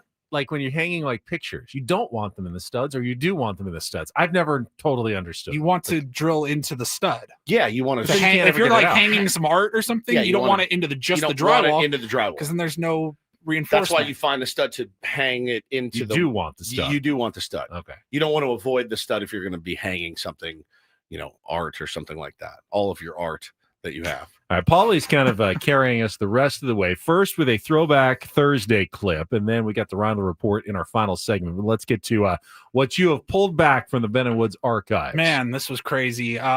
This was today, 7 years ago today. August 28th, 2018. Yeah, which would have been just 5 months in. And I've always said, when I think about our show, I think 6 months in is kind of when things started to click for us. But really about a year in is when we're like, you know what? We got something good going here. And then we've just grown ever since. But this was about 5 months in. And it was just one of those things where in traditional sports radio formats that at least Ben and I had been doing before Ben and Woods started, this would be something that you just completely ignore. You don't even draw attention to it. Of course, that's not how we do things. Woods heard a stomach noise from the old our station's program director Joe back at the time, and Woods lost his ever-loving mind. He's really no worse than many of the other players on that team. You just singled him out as kind of the poster boy for the Padres' lack of success. I ask you, is it irrational? Is it irrational? What was that, by the way? That was my body. I'm sorry. I didn't burp. Paul, can you? I need to eat. Paul, I'm gonna need that. I need that. I need to eat. I need that forever. No, I completely lost my train of thought as Joe's Carlos is Suave. As Joe's You're guts. right. I knew it was a As Joe's Suave. guts Gurgled to the top. Oh, I just died. You can tell. Yeah, Joe is old school sports. Oh, as old school as it gets, and you can tell he was very uncomfortable with the stop down. Ben probably a little bit to that At point. that time, yes. Yeah, very uncomfortable. Like, no, let's keep plowing through with our assessment of He Carlos was more comfortable Suave. than Ben Joe was with us do off the rails laughter and was he a little bit? Yeah. It was tough for me back then. That was So totally do we fine like with it. Yes, one more time. Jerks. This is the greatest. This is the greatest. That was the moment best of show moment for the first history. 6 months. Yeah, amazing. It also was the start of Paulie's ability to quickly pull something, turn it around, and make it funny. So good. I liked drywall. Still talk. don't understand how his. I don't either. I've had a couple of noises, you've had a but not. But it not sounded that deep below. That Yeah, was such a deep, like a frog or like a croak. I like this drywall talk, though. We're getting a lot of people weighing in on drywall. Be a fun project for us to do. Build something. Ben and Woods build something.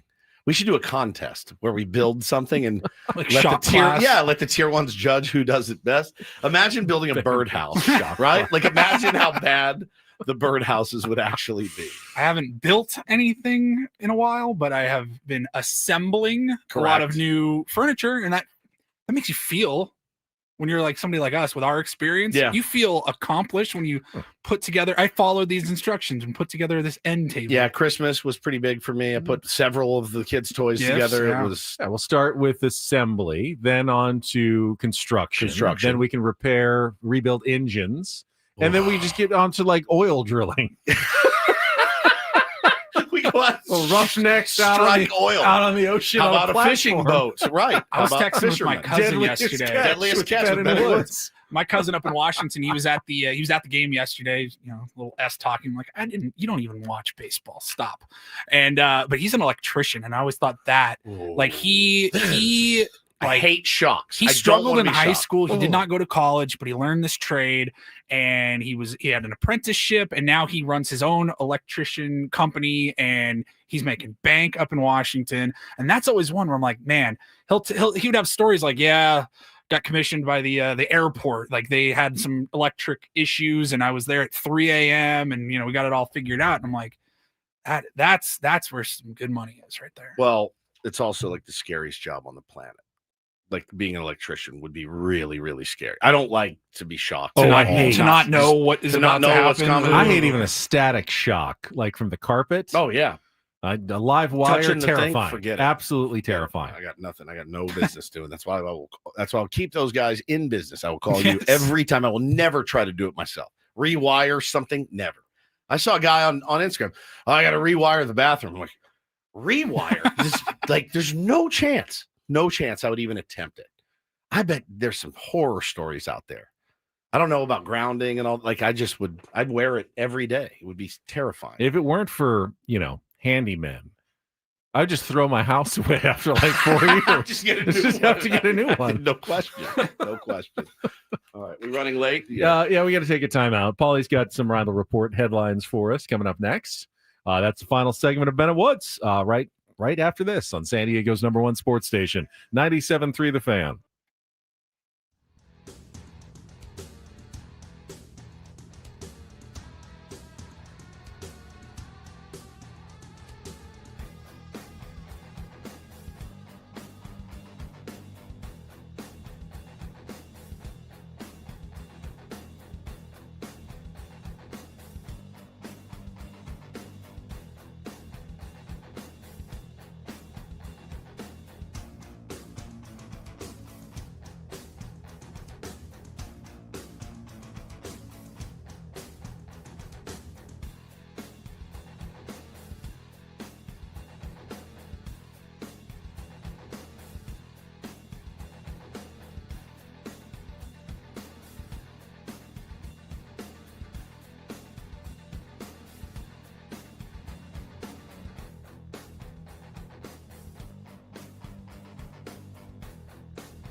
Hey players, things are about to get real here in San Diego. Introducing the all-new Hamul Casino Resort. With a 200-room hotel tower, exciting new eats and drinks, plenty of new places to play, and a luxe spa and salon. Hello, rooftop pool and deck. It's where players can play their hearts out and enjoy all the perks that come with it. It gets real this summer at the all-new Hamul Casino Resort, the players' place.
Back tomorrow at 5:10 against the Minnesota Twins, who I think, what are they, traded like 10 players out of their lineup and pitching rotation and bullpen at the trade deadline, but they still have some good, dangerous players. That Matt Wallner hit a 3-run home run yesterday, has been one of the more dangerous batters in baseball here in the second half of the season. So have to keep an eye on the Minnesota Twins. Nothing's going to be handed to your San Diego Padres down the stretch. We'll have more on the matchup against the Twins.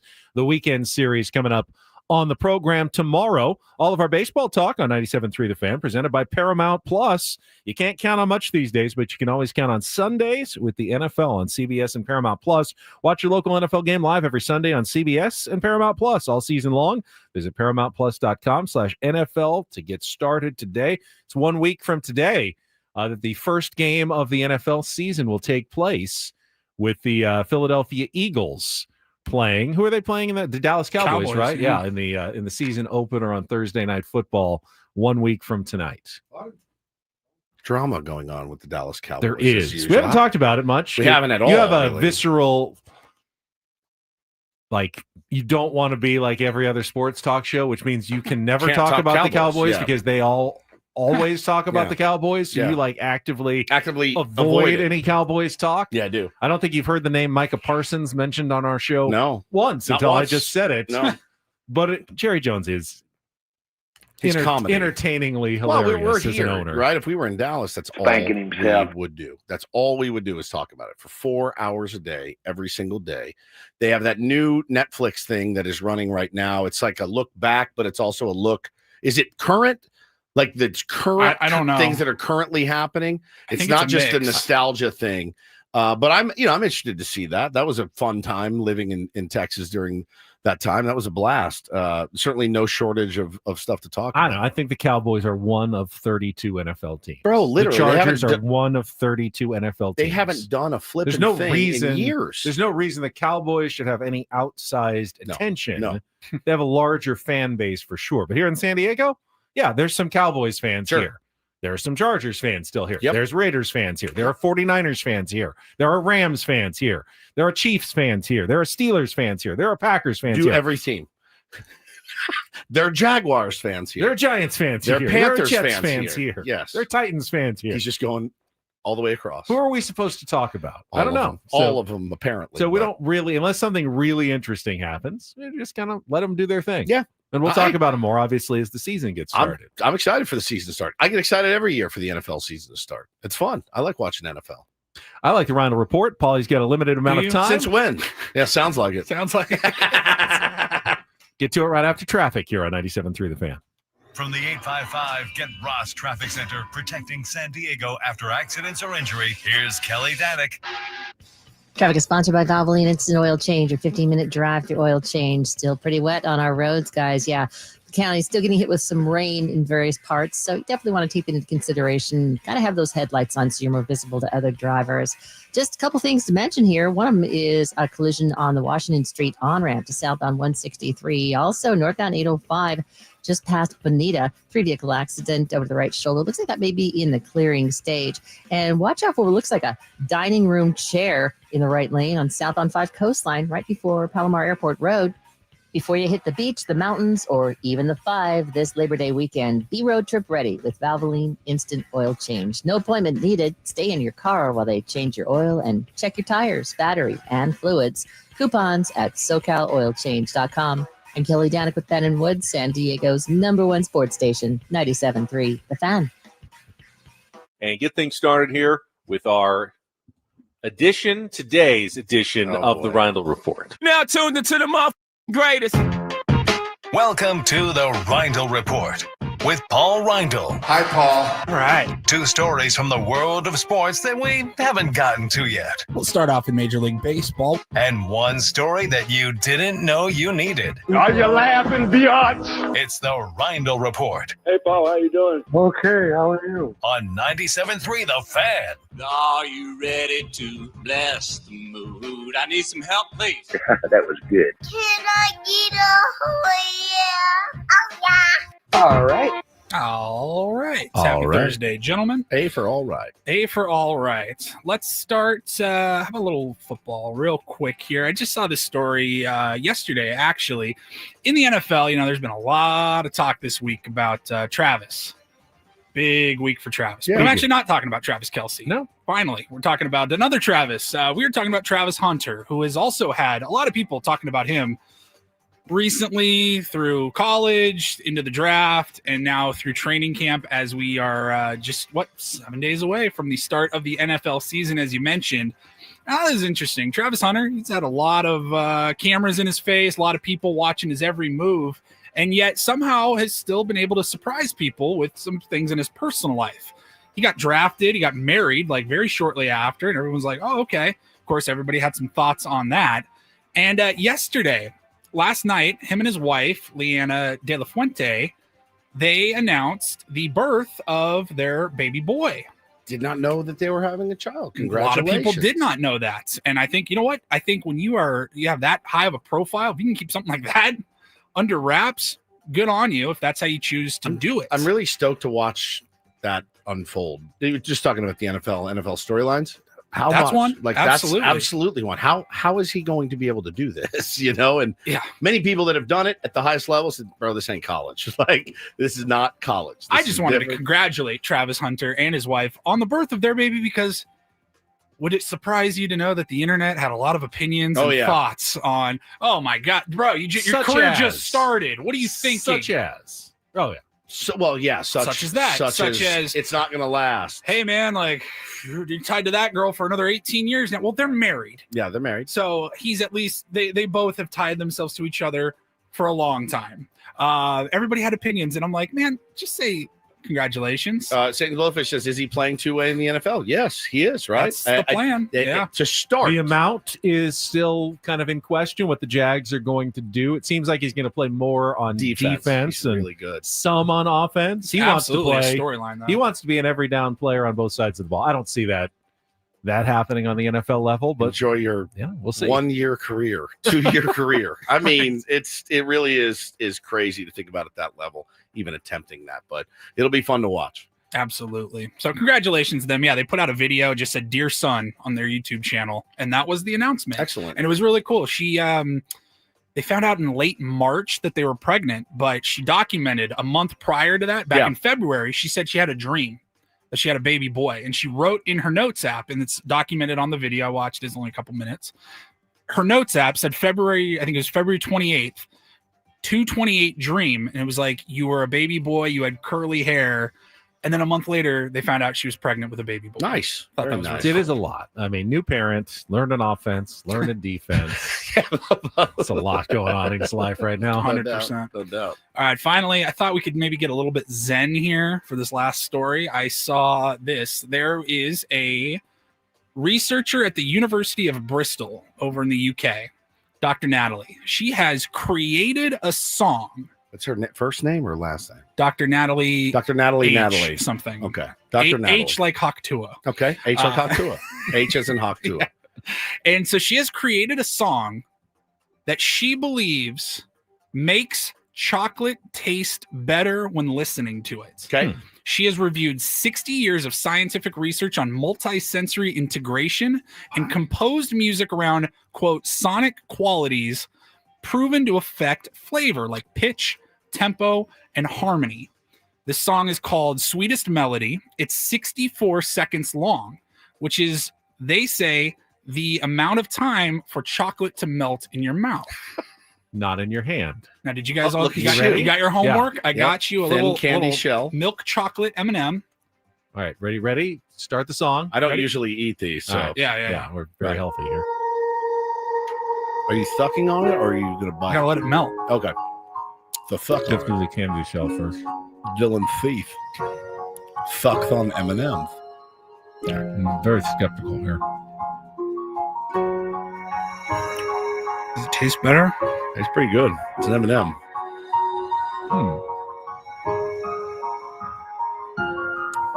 Actually, It's a beautiful song. a little more chocolatey than usual. Can I bite it finally, please? Let's I take bit a it. sign of milk. No, I bit Actually. it. Caved. Okay, it's so good. Man, it's the best M&M I've ever had. It really is, actually. Yeah. I mean, I don't usually. I'm not an M&M person. Well, I but- don't savor them one by one. Right, you just- Ever. You know what? I'm gonna say she nailed it. That's pretty good. That's a really tasty M&M. Can you send me that clip? Because I'm going to need that anytime I eat chocolate. That's now, just really- in case. Carlos says you can get the same effect listening to Creed. Can we get songs for other foods? Like Woods needs a banana pudding song. Yes, and, of course. You know, That's Lou Bega. It's great for that, I've heard. Mambo number 5. what song makes pulled pork taste good? Let's see. Pulled pork. Leonard Skinner. Leonard, Sweet Home Alabama. I mean, it slides right down the gullet. You're good to go. I don't think anything's going to make kale taste better. No, but, I mean, no. Throwing it away makes it taste better every single time. Man, that's a really good M&M. I think it worked. I think it did too. Dr. Natalie, who decides that that's her field of study? That's wild. Sensory, what's it called? What was that? What's the field again? It was multi-sensory integration. I'm a big fan of multi-sensory. I like that. I like all the feelings. Oh yeah, all 5 of You your hate- senses at once. you hate all No, of I them. want one sense at a time. Don't overwhelm my senses. All right. Well, we're about to with the We're round about table. to experience the scent of pizza as we walk over for our roundtable. Do not go away. We'll talk Padres baseball commercial free for the next hour. Coming up next for Paulie and Woods. This show starts tomorrow morning at 6 a.m. right here on San Diego's #1 sports station, 97.3 The Fan. So long, everybody.